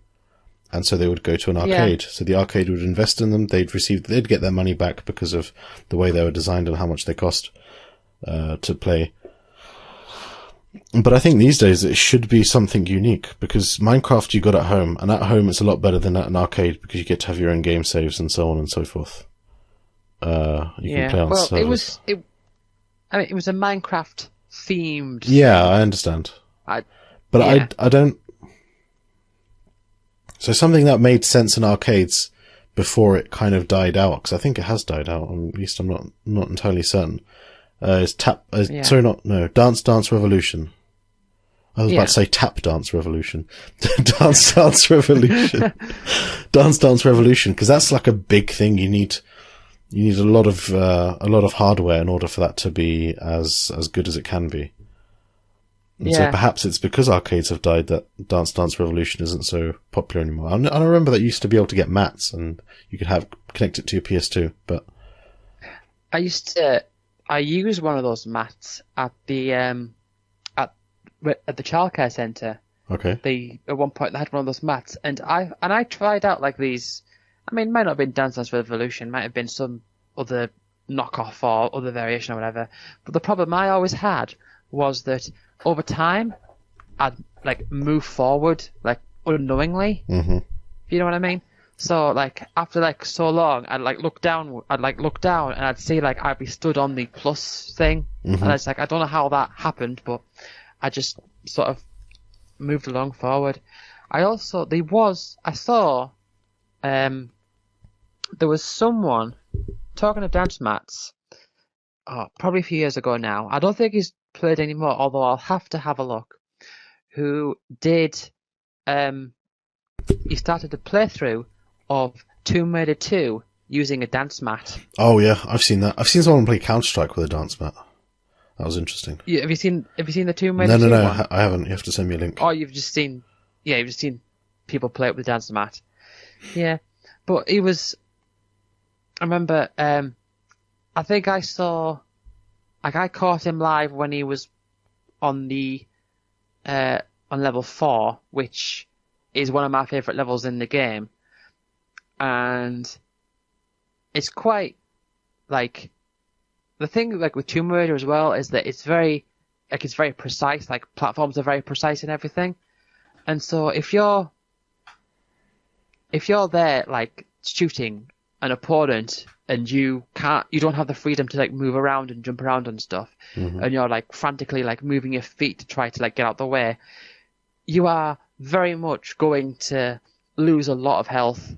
Yes. And your health packs are just going to drain. Yeah. And I remember, like, he managed to complete this level, and he was just utterly exhausted. And I'm thinking, your legs must be burning up so much right now. It was very entertaining. Although I do think part of that entertainment was the fact that it was a game that I really like and on one of my favourite levels. But see, to be honest, I would have thought that you wouldn't find that too fun, because I recall you telling me about how you don't quite understand special challenges when playing Final Fantasy VIII, for example. Like when I tried the no junction thing, you just thought it was. Maybe you'd understand why I'd want to play it, but it's definitely not something that you'd be interested in. No, and this okay, we have talked about this before. I can't remember which episode it was, but we have talked about this before. And the thing I said was that that's not true. I do find it interesting when people like have like limitations on things. It's just that with the no junction challenge, that comes across to me as I struggle to imagine how I could enjoy doing it, if you know what I mean. Mm-hmm. And then you were explaining to me about how, like, you do have to level up because you have to level up until, like, before the thresholds and all that. Yeah. And it's like, yeah, I mean, I have seen videos of people, like, play through games at low levels and all that stuff. And I do find that fun and entertaining and stuff. It's just the no junction one, that particular one. Okay. I've always looked at it and thought, yeah, I don't get that one. Fair enough.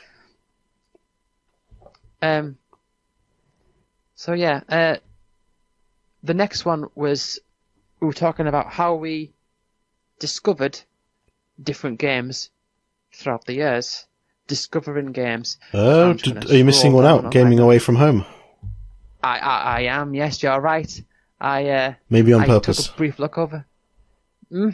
No, not on purpose. Okay, No, so let's do that one first. yeah, I was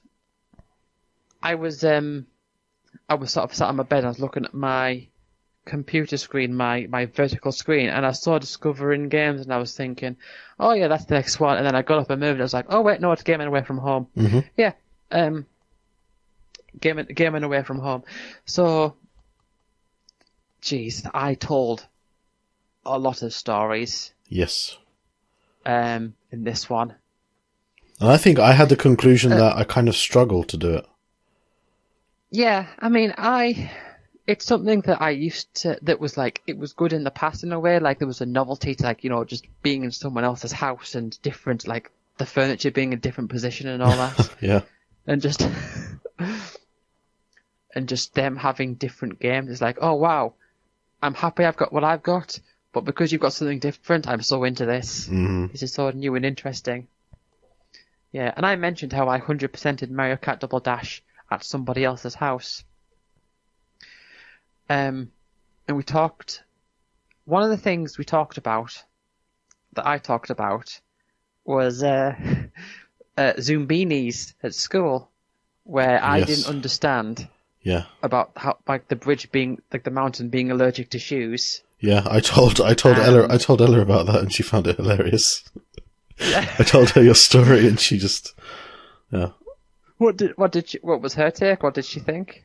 She just thought it was absolutely idiotic and bizarre, and she wouldn't understand it either.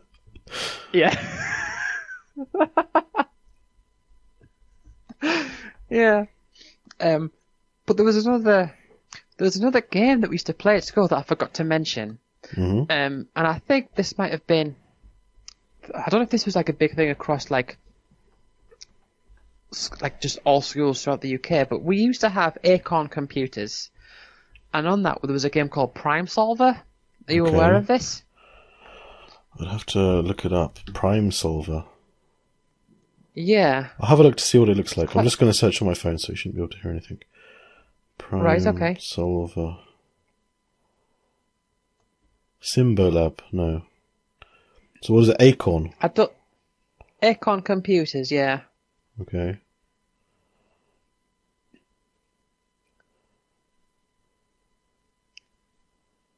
No, I can't find that exactly. Right, yeah. But tell me It is about it. quite obscure.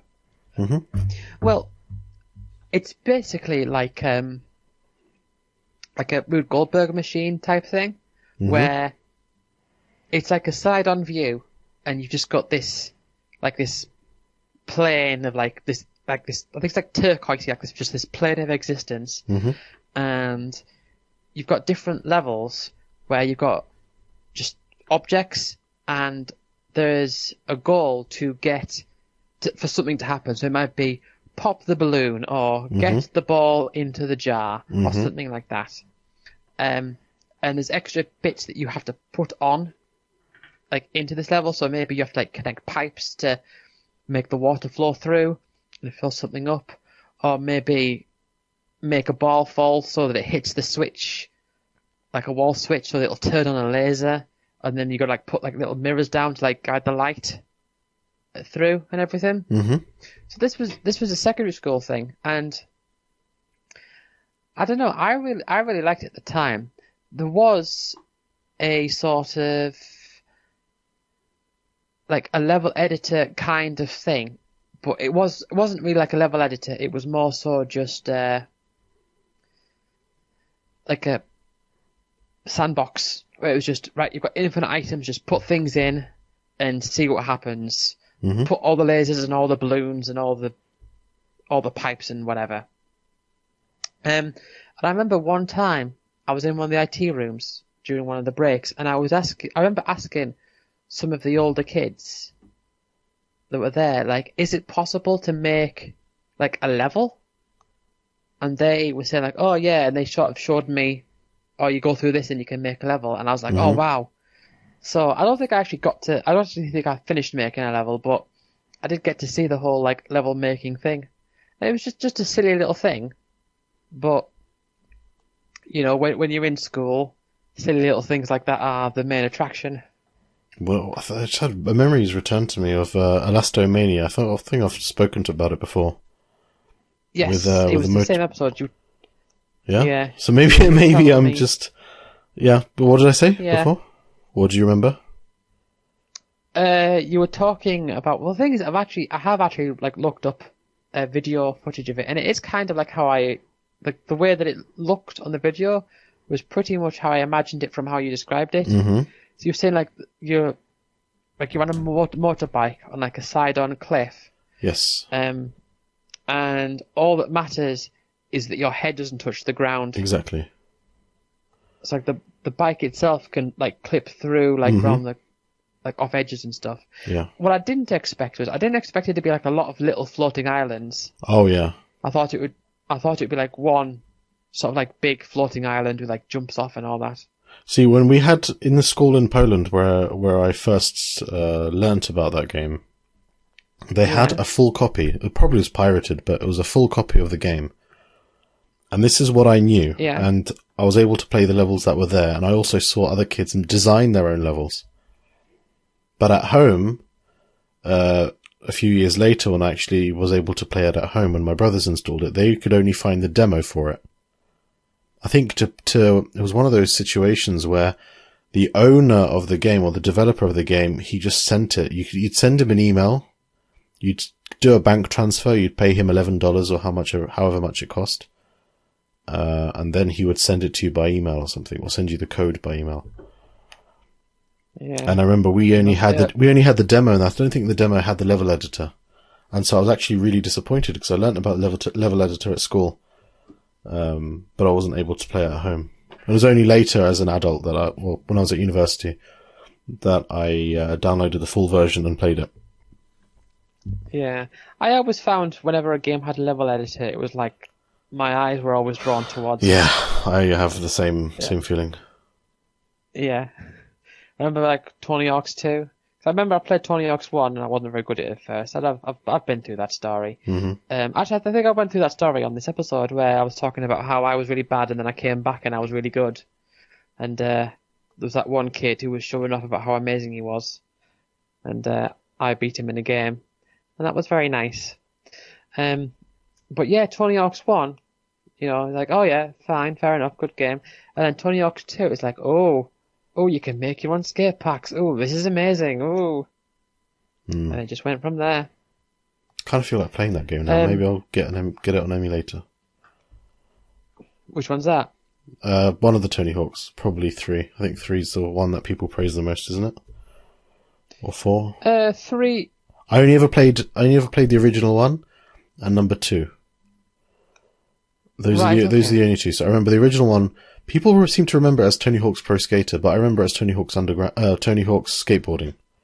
Underground was a different one. That's But Tony Hawk's yeah. Skateboarding had like a blue disc with a yellow sign with the yellow name.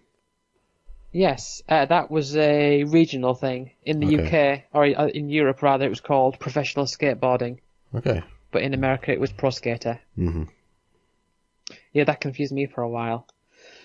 Um, yeah, well, Tony Hawk's 3, there was a PS1 version and a PS2 version, and when it comes to the PS1 version, I would say Tony Hawk's 2 is just better, just outright.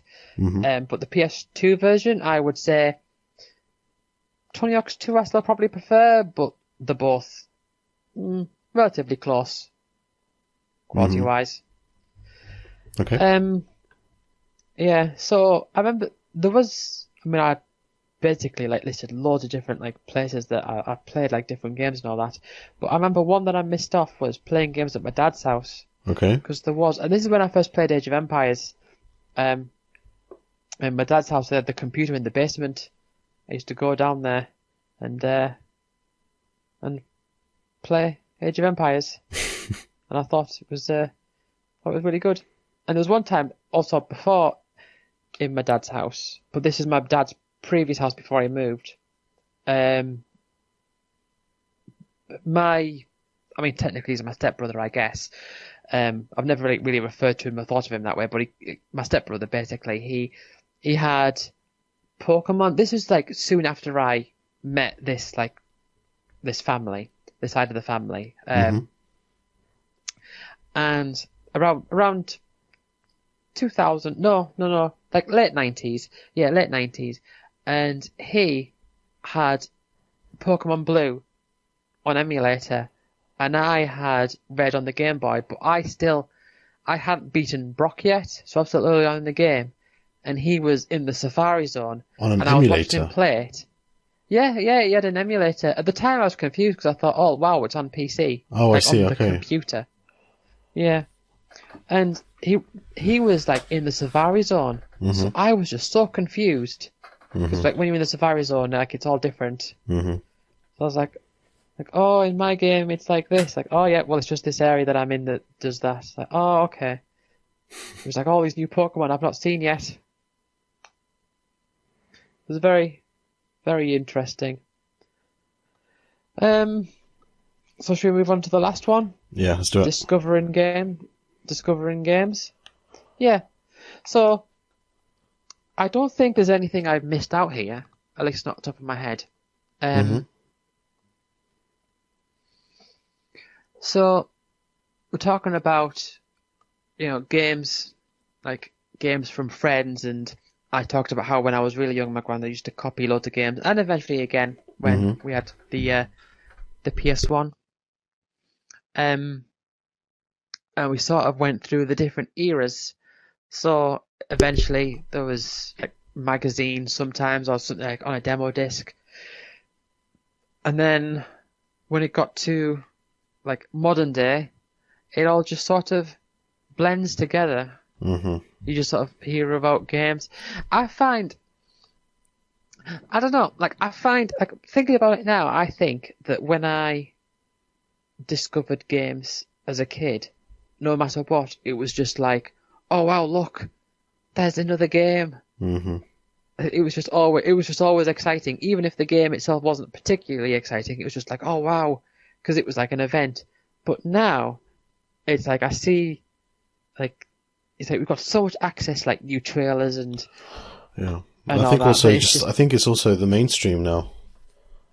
Games a long time ago now have eclipsed TV and film and music.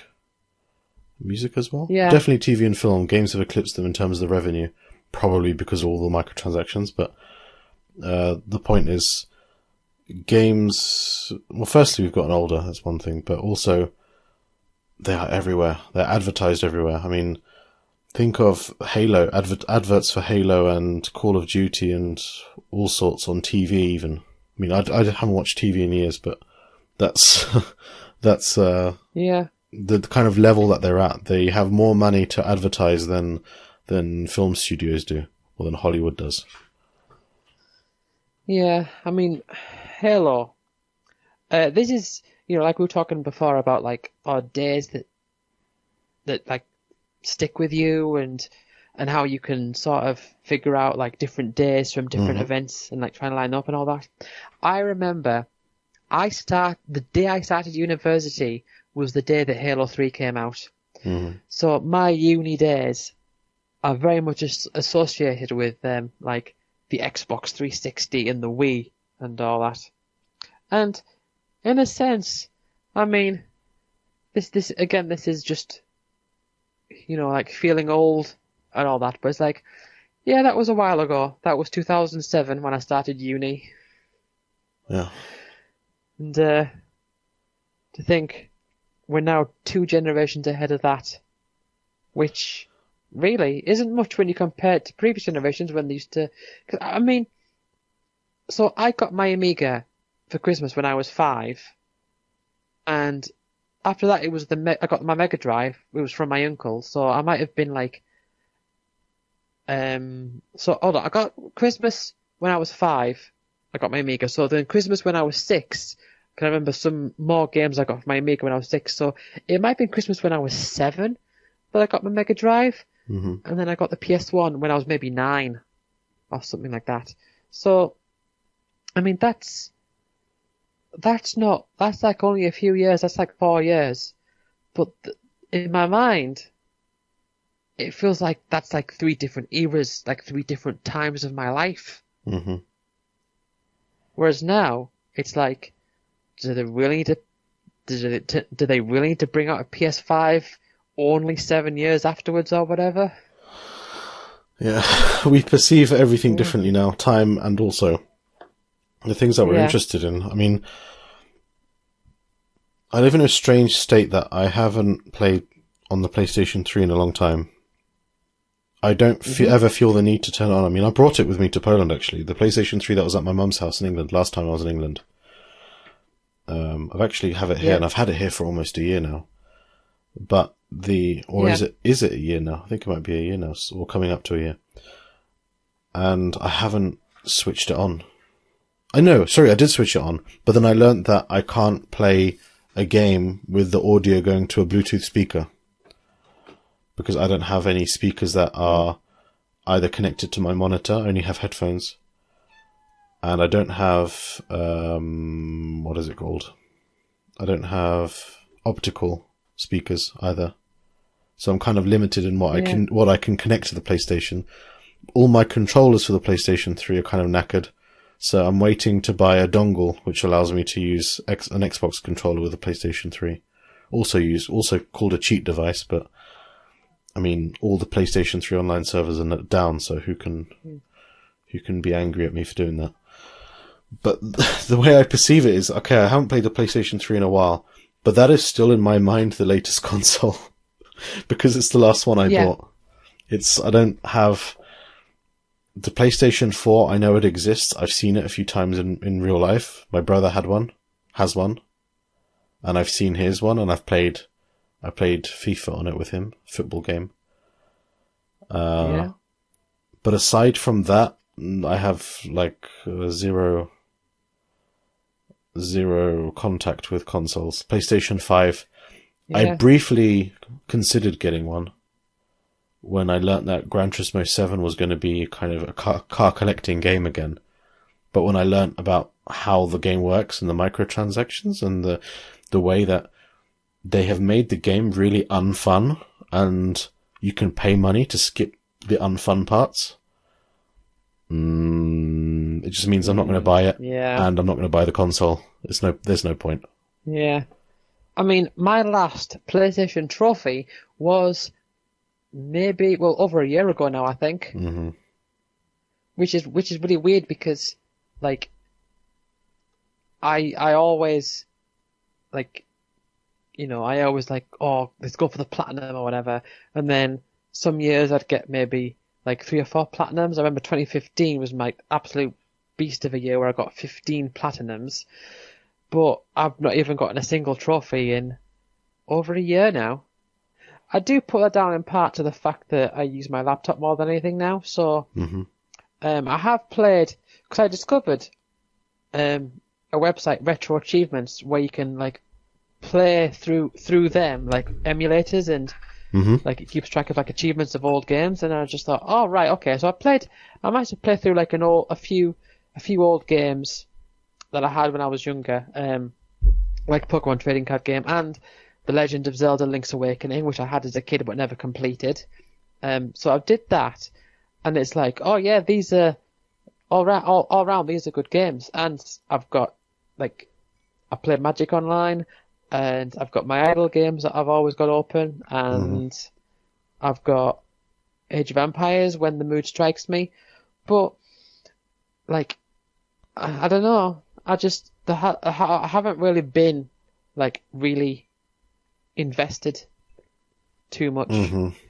Whereas like I've got a friend at work who's been playing Final Fantasy 16, and this is someone who's never really played the series before outside of 14, and I mean we've started talking about it, so he's like telling me like things in the game, and I'm sort of relating it to like saying, oh yeah, that's kind of like this thing in 6 or this thing in 8 or whatever.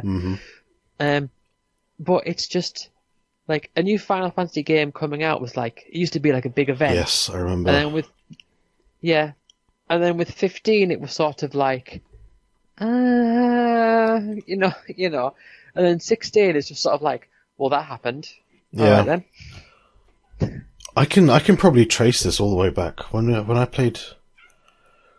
People at my school, kids at my school, started playing Final Fantasy X when it came out, and Right. that was still at the time where buying games seemed to be a bit of a taboo subject in my house. As in, I never asked my parents at that period of time Yeah. to buy games, and also 2000, what would have been 2002 or so. My brothers were also in Yeah, charge of. My brothers would have been in charge of the game, so whatever they wanted, that's what we got. And I only ever played games when they allowed me to, or I was only allowed to play certain games. In any case, Final Fantasy X, kids played it at school a little bit later, and there would talk about it. But I was happy with 8. I mean, I lived and breathed 8 for so many years that I just thought, okay, 10's cool, but no, I'm not interested. And then they spoke about Final Fantasy 12 later on, and how Final Fantasy 12 was this, that, and the other, and they used to talk about, how much I love Ash, or how I am Balthier or something, and they used to pretend, like, do the voice lines and things. And I would just think, yeah, but Final Fantasy 8 doesn't have voice lines, and I think it's better. That's how I would kind of rationalize it in my head. And you were like, and I'm Fran. No, because I had no context. I never played it. I remember somebody showed me a video from Final Fantasy 12, and they wanted to show me a really funny scene, and they showed it. It was like a cutscene, and I just remember watching it with just absolute neutrality, poker face, and not giving him the reaction that he expected. And it was at that point, I think the characters they walked through some kind of gate, and it seemed to be up in the clouds or something. I can't remember, or maybe in a lake. That's all I remember. There was a chest that opened. I don't know, but the point is, I didn't quite get the right reaction out of this person. That person didn't get quite the reaction out of me that they had intended, and perhaps I wasn't part of the in group when it came to Final Fantasy anymore. I think Final Fantasy 13 I was quite excited about, and it looked amazing. It sounded very nice. The music was good, but I didn't enjoy the gameplay. I think just like so many other people, because on the surface it seemed boring. I thought, didn't you get quite far in 13 though? Or am I misremembering that? I got to Grand Pulse back when I played it on the PlayStation 3 the first time when I first got it. I got to Grand Pulse, and I went around Grand Pulse for a while, and then I kind of got bored. Yeah, Grand Pulse, when everything, like, where many of the enemies there, just like, yep, they're going to kill you.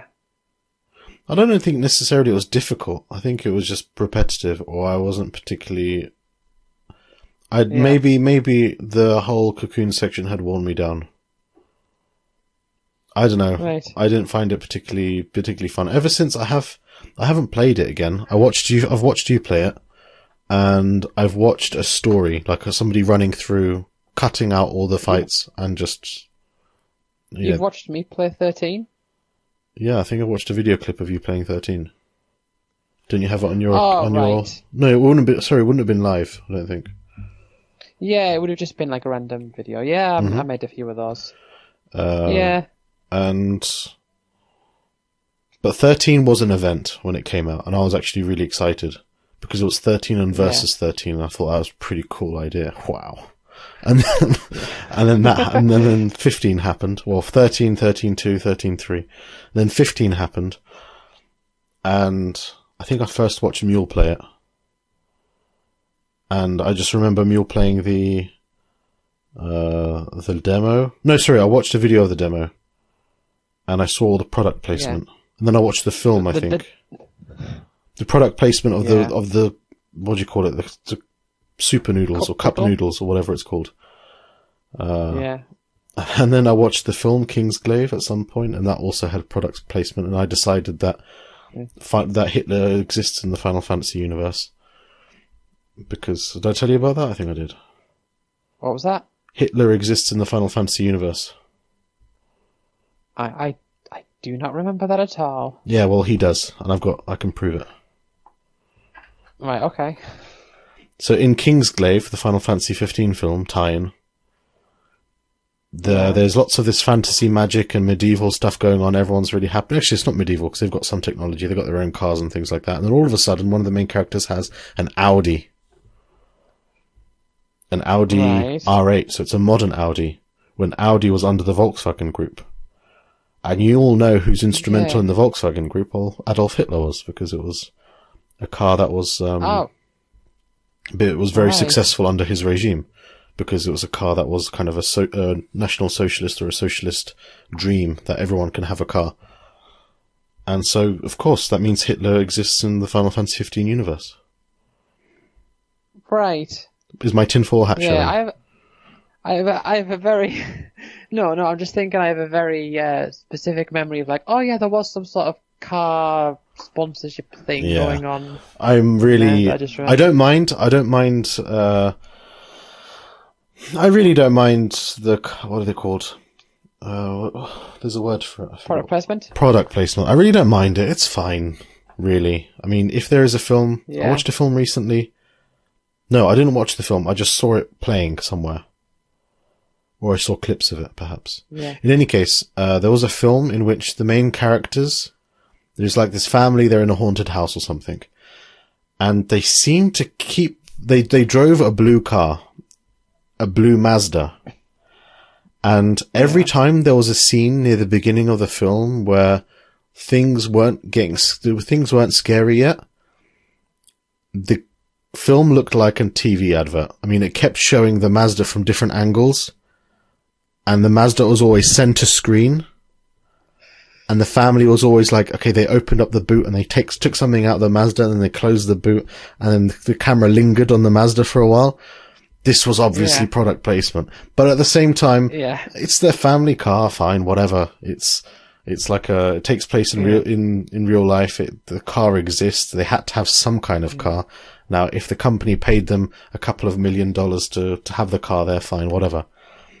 But if it's incongruent with the fantasy world that you've created, you've literally invited Hitler into your universe. Yeah. Then I think there's something wrong here. Yeah. And when they opened up the boot car, where they're like, oh wow, so much space. Yeah. Yeah. Good job, we've got all this space.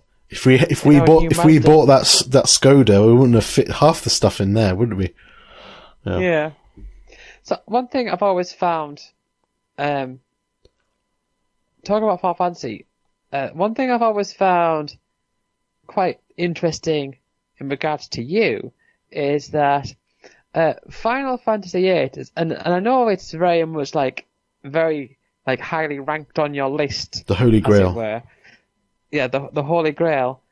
But your general taste in games and exposure to games otherwise doesn't seem to reflect that at all. It seems like quite an anomaly. What do you mean? Expand. Well, as in when we're talking about games, you talk about a lot of sports games, and you talk about a lot of shooters, and then it's just, oh yeah, and there's Final Fantasy VIII, which is the best or one of the best games ever. Yeah. It's like, all right, seems a bit, I don't know. It is a bit of it is an anomaly. I think. Yeah. I'm a really lazy gamer, and when I play games, it's what's in my head. It's what's in my imagination. And so if I'm playing, also I should divide this into multiplayer and single player. If I play a single player game, then 10% of my enjoyment is the game itself, and 90% is what's going on in my imagination. The real anomaly isn't Final Fantasy VIII, in my opinion, it's Level Up Land. Because Level Up Land and Level Up Land 2, but especially Level Up Land 1, I played simply because, this person in Mule's chat had made a game, let's try it out, and I tried it out. Yeah. And that's something that's very unlike me, to then actually play the game till the very end and explore it and learn things about it. I think in real life, I'm a curious person. In video games, not so much. I just like having fun within my own kind of cordon. I mean, out there somewhere is the void. Inside my happy space, I can roll around in minefields, and this is what makes me happy.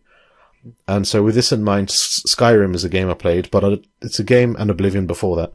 But these are games that I enjoyed purely because of the fantastical world that they created, and the stories that I could process in my mind and add to and think about and so on. Final Fantasy VIII was a game that I played as a kid out of necessity. It was a game that was introduced to me, just like so many games when you're a child. And as a result, it's got its own special place in my head that I couldn't remove even if I wanted to. And when I was a kid, I fantasized about removing all knowledge of Final Fantasy VIII so that I could play it again. I think loads of kids have this notion. But now, yeah, I did sort of go through a phase where I would sometimes like just start a game again, like, oh, I'll start this game again because I didn't fully take in everything that happened, and then I just restart over and over again until I realised, oh, this is absolutely futile. I just play through it properly. Yeah. Well, with Final Fantasy VIII, it was a game that I had played when I was a kid. It's got a special place in my head, as I just said. It's not, like you said, it's not something that I would go out of my way to play now. I mean, when Final Fantasy 15 came out, I bought it for my brother because he had built himself a fancy computer, and I thought that would be a nice way for him to test it and play a game at maximum graphics and so on. And I actually just wanted to watch him play because I thought I would enjoy the story, the visuals, and just chatting with my brother while he was playing it. I thought it'd be more of a game for him that I could watch, but he didn't seem. Actually, no, he played it loads. No, he actually did play it loads, but I think he played it loads when just on his own.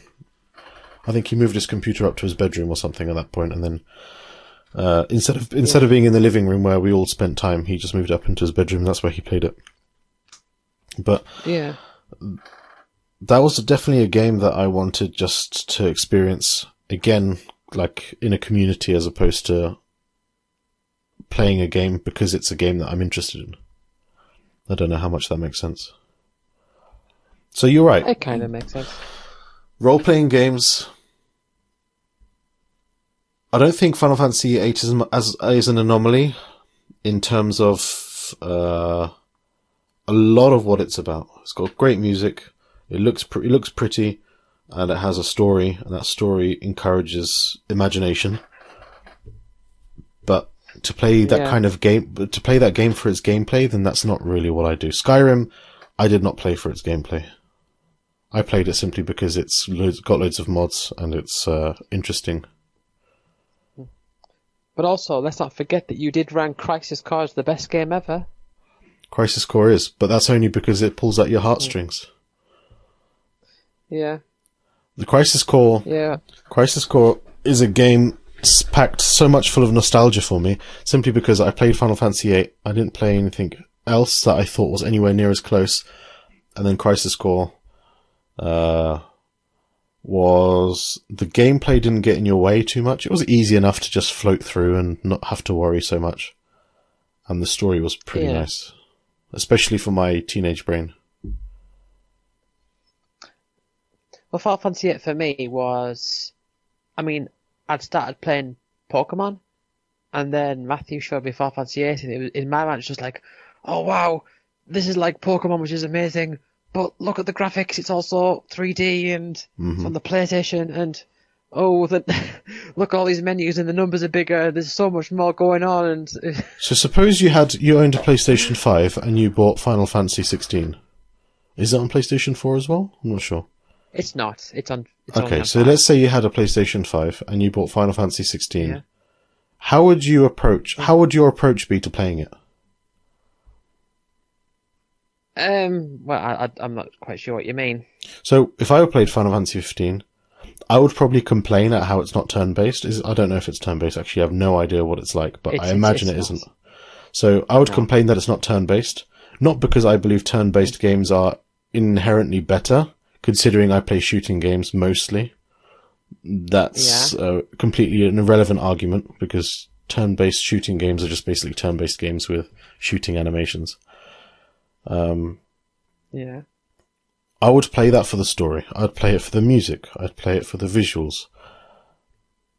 The gameplay would be completely irrelevant to me. But I imagine for you, if the gameplay wasn't interesting, if the gameplay wasn't deep, if it wasn't well thought through, with, let's say, you're an analytical mind, in its design, then perhaps you wouldn't enjoy it. Perhaps it would be like a negative experience. Maybe. I mean, my current stance with Final Fantasy 16 is that I'm not interested enough to go out and play it. I mean, even if I did have a PS5, I'm not interested enough to go out and play it. I'm interested enough to hear about it because, it's Final Fantasy and I have a long history with Final Fantasy, and I am a very big fan of the majority of the games in the series. So I just think my current position is I just want to hear about it here and there, and if one day the thought comes to me that I shall play it, then so be it. And when I play it, we'll just see how it goes. I mean, for all I know, it could be amazing. I don't currently have confidence that it is. I think it's probably a decent game, but... What did you think of my comment on Facebook? You said something about Final Fantasy. We spoke about this on Messenger, that Final Fantasy 16 came out of nowhere. You made a post about this, and my comment was something crystals, because that's kind of, I don't know. I think my taste, and this is why I probably wouldn't rank Crisis Core highly if I played it again all the way through. And I tried to play it again all the way through in 2018. I tried to play it all the way through... No, sorry, not 2018, 2016. I tried to play it all the way through in 2021, the year before last. But I couldn't, and I didn't want to. Because now my taste in literature, my taste in storytelling and world building has changed to the point that I'd probably find it quite childish and quite irrelevant. And that's kind of how I see a lot of video games, sadly. I mean, Final Fantasy is really, it's not War and Peace, is it? Put it that way. Yeah. Something that is so craftfully prepared. It's not going to be, because it also has to exist as a video game, also has to be fun. And I mean, I remember when I was first on Final Fantasy VIII, and Matthew told me that you can't skip the opening cut, the opening cut scene. But then it's I knew that, well, you only have to see it the once anyway, because when you come back to it, you'll just load up and continue from where you're at. I had this strange idea. I don't know if I had this really weird calculation thing, but in my mind it was sort of oh, well, that makes it extra special then, because if they make you watch this and you can't skip it, then that must mean that what's on the other side is extra good. And that doesn't make any sense, That's really. not how it works. No. But that was kind of how I'm going to make I'm going to make a lot of enemies right now. But I'm prepared. I'm prepared to do it. Okay. Hideo Kojima. Controversial take. Yeah, Hideo Kojima is a bloke what does games good. Right? Okay. People seem to think he's like the messiah of games. He seems to, everything he does is gold. Death Stranding, I think maybe wasn't so obviously fantastic as people seem to think Metal Gear Solid is.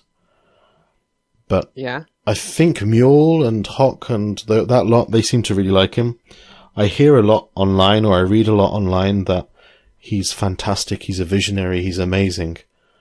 And I agree that there are things about his games that are fantastic. I really like how, in spite of technological limitations, his PS1 games had voiced cutscenes. Not animated cutscenes, or at least not all of them, but he had these shots of exposition between levels. And I think now I wouldn't have the patience to sit through it and listen to all of it. but I really like that it's there. In terms of world building, that's fantastic. I mean, you play a game and you can also learn about other things, not just the sneaky, shooty that happens in that game.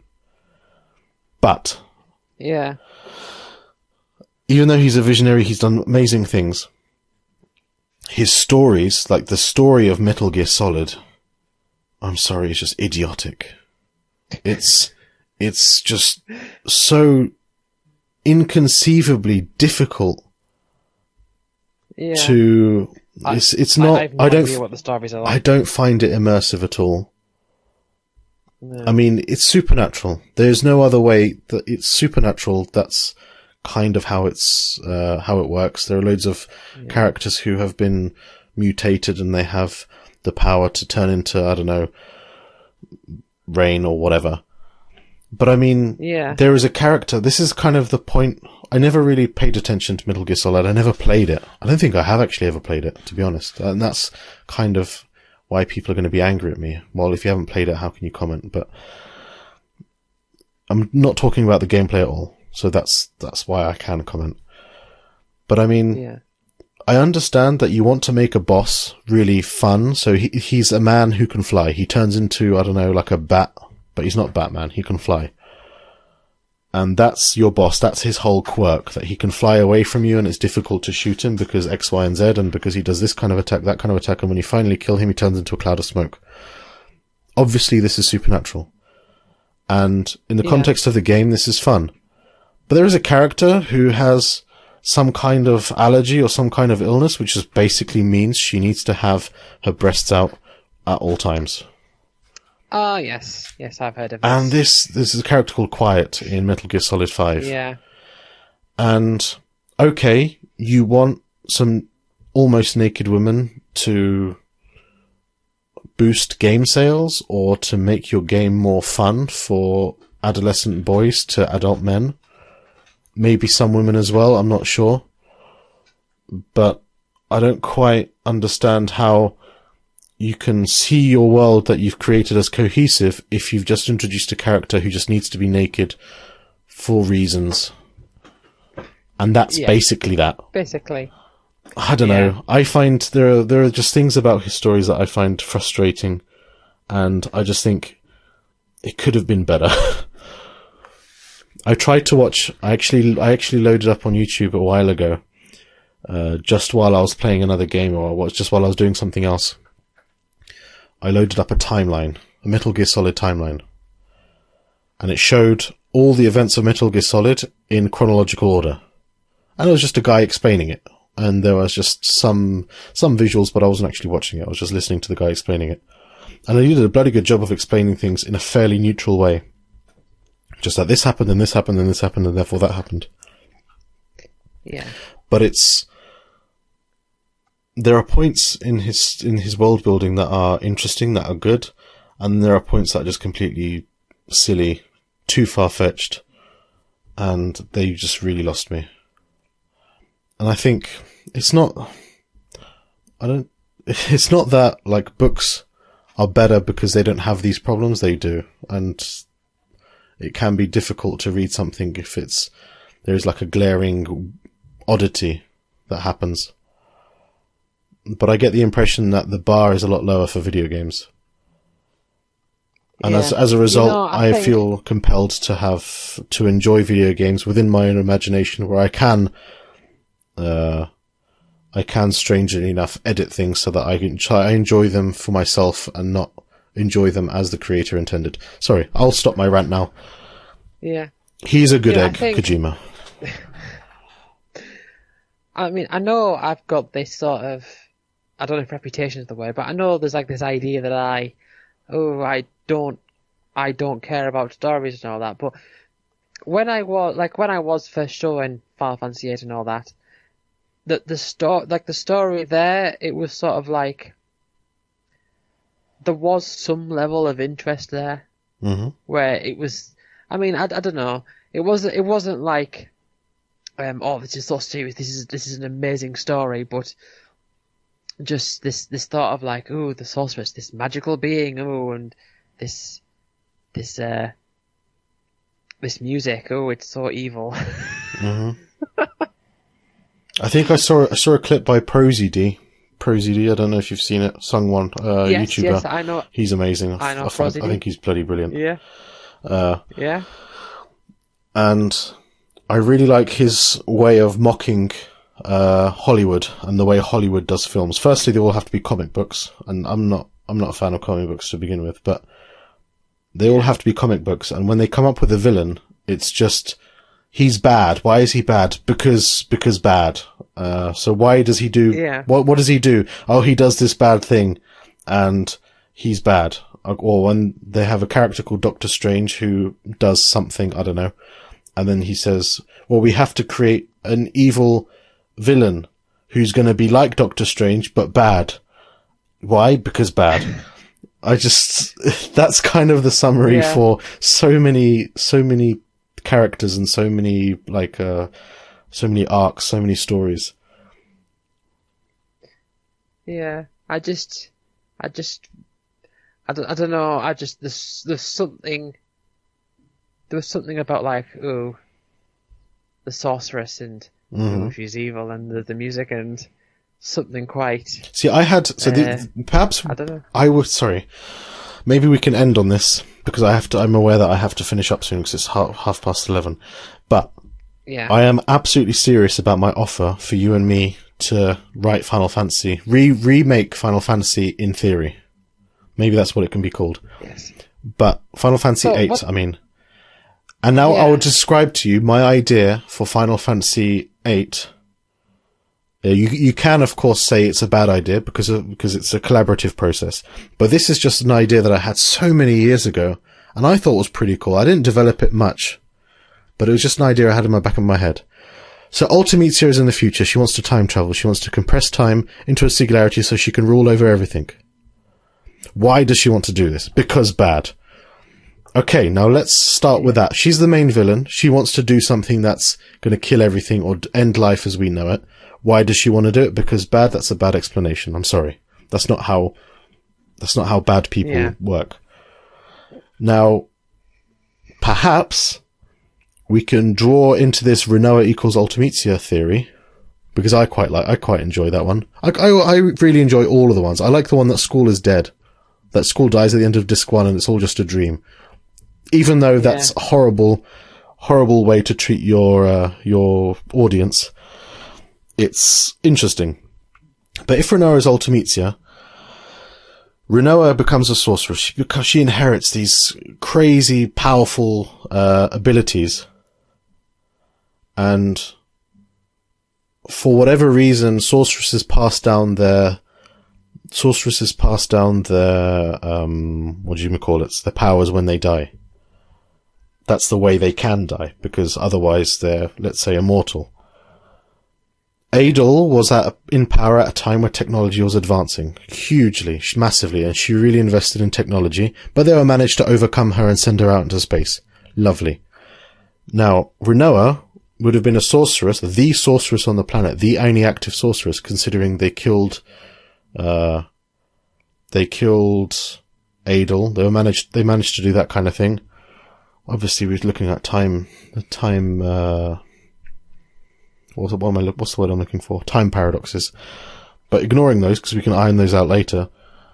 If Rinoa was sorceress at a time where technology was able to help her suppress her powers to some extent and to make sure that she doesn't go crazy and she doesn't kill everyone like sorceresses seem to want to do because bad, she would have existed for eternity, practically. She wouldn't have wanted to pass on her powers to another girl because that's horrible. Because that's, you're ultimately cursing another girl, another human being for no reason. And you have to choose that person, of course. And of course somebody would have to kill her, and because she's powerful, that would have been difficult to do. So, she keeps these powers. And because she keeps these powers, she lives for eternity. The love of her life, Squall, dies because he's mortal. And because she's existed for so long, she's driven to insanity for being alone, for everyone who she's ever loved dying. And it's a kind of a common trope for immortality, that immortality is bad because all of your loved ones will die. But that's what drives her to insanity. And that's why she hates time and she wants to compress it and make sure that time doesn't exist.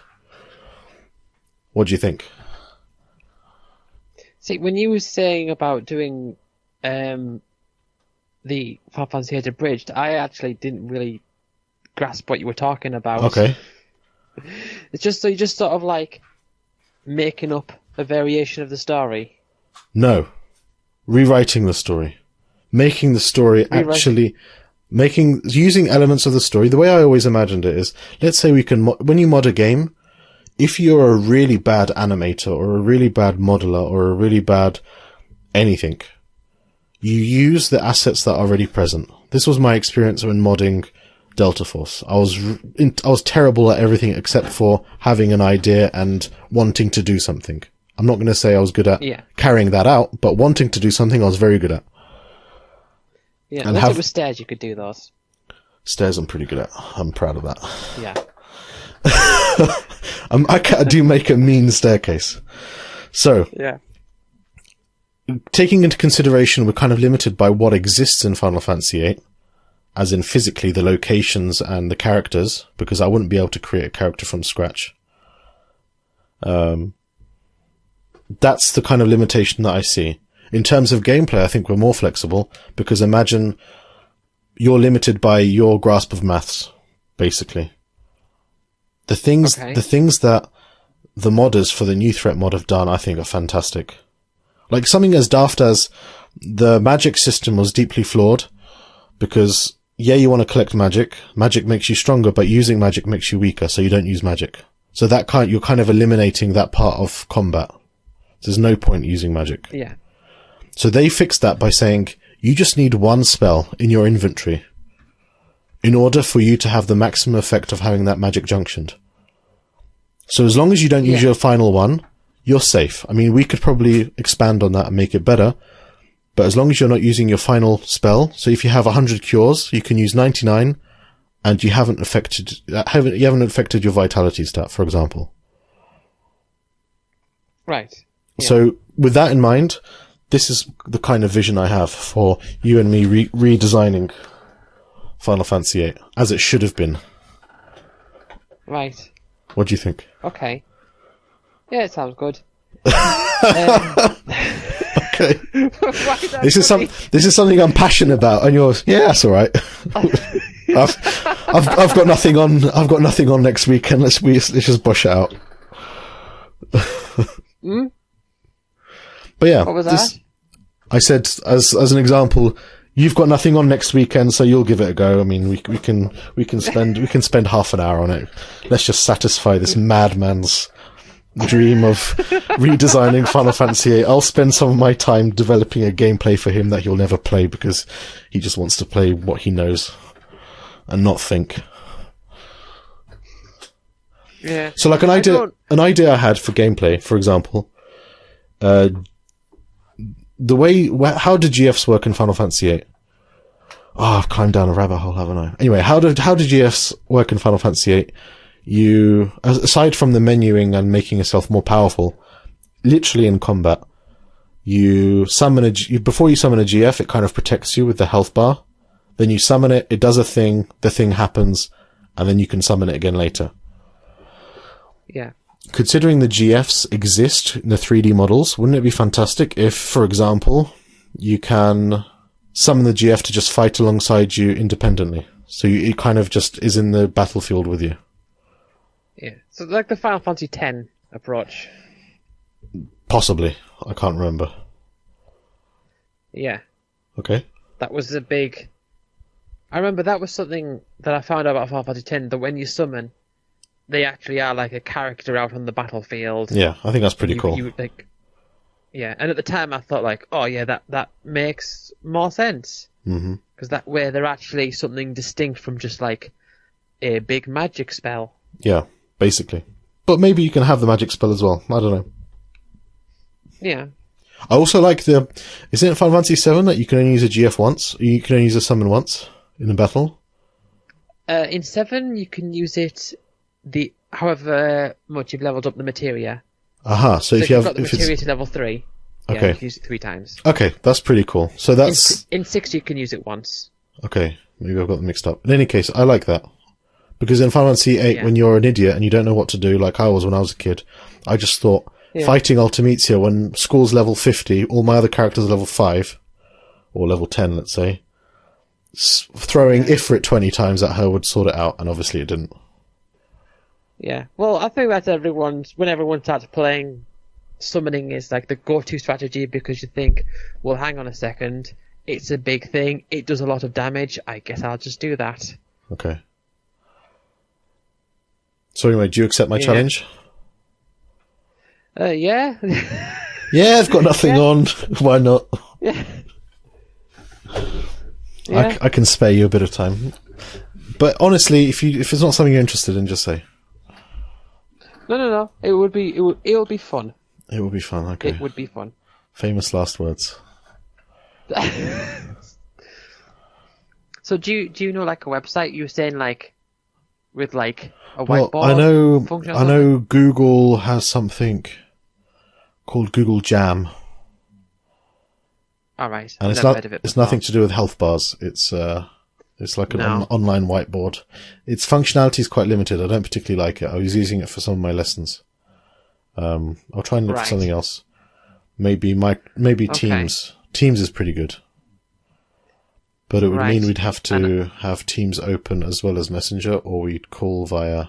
Because you call from your phone, right? I do, yeah. Okay, so we'd keep Messenger the same, but we can go on a Teams call via the laptop and just mute that completely and use the whiteboard function. Right. Yeah. I'll think about it.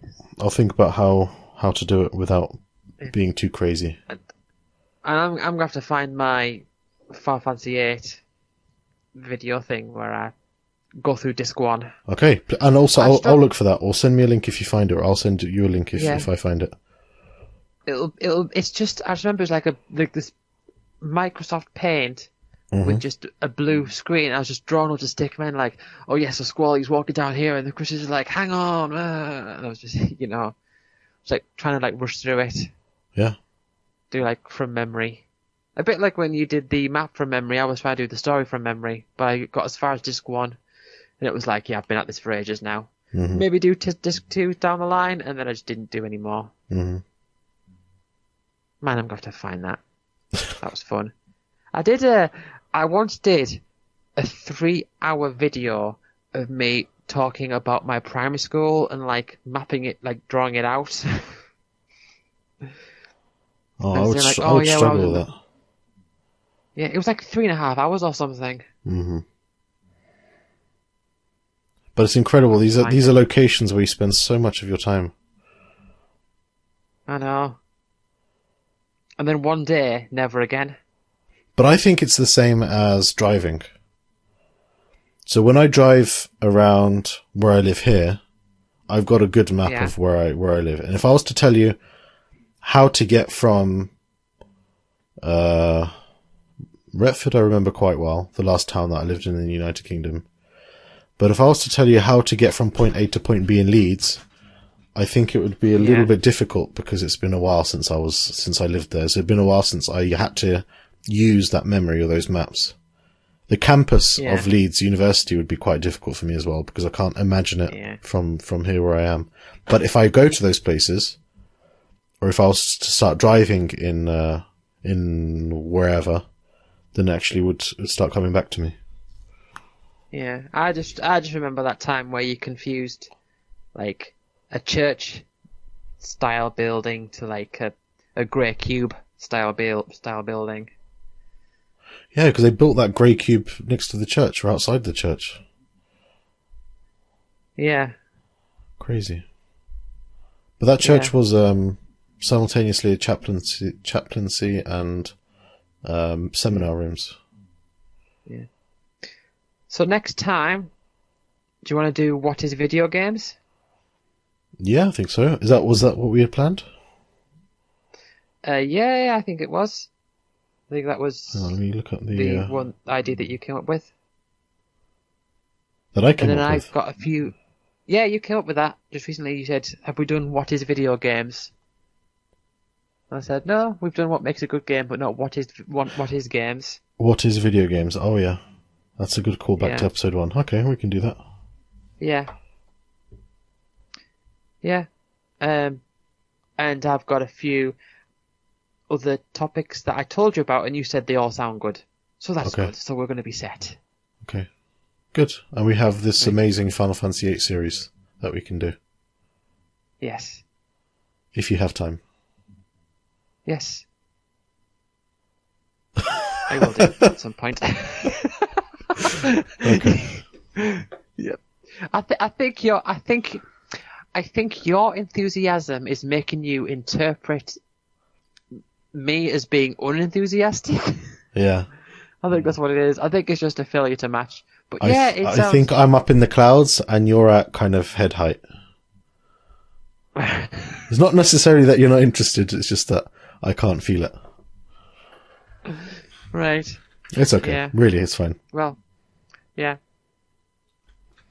Well, we can see how it goes. Although, I imagine you've probably got like all this thing like planned. It's like, oh yeah, well this can happen and this can happen, this can happen. And I'm like, well, actually, okay. I think when I was still at university, I started writing down these ideas. If I find those notes, then I can adapt them. Right. But we'll see. Yeah. I think this might be our longest episode yet. Yeah, we're on 2.5 hours. 2 hours 35 minutes. That's right. Yeah. And it's all gone fine. The recording, everything's gone fine. It has, but the lines are lovely. But I've just noticed a big problem, and this is something that I should be able to fix, and that is that my microphone doesn't have the noise cancellation plugin installed because OBS has been updated or something, or maybe I had to. Okay. Oh no, I had to reinstall Windows or something like that. So I think I'll be able to do that in a separate program and fix those. Right. Okay. Basically, there's going to be like a faint murmur, and you've probably heard animals walking around. So. Yeah.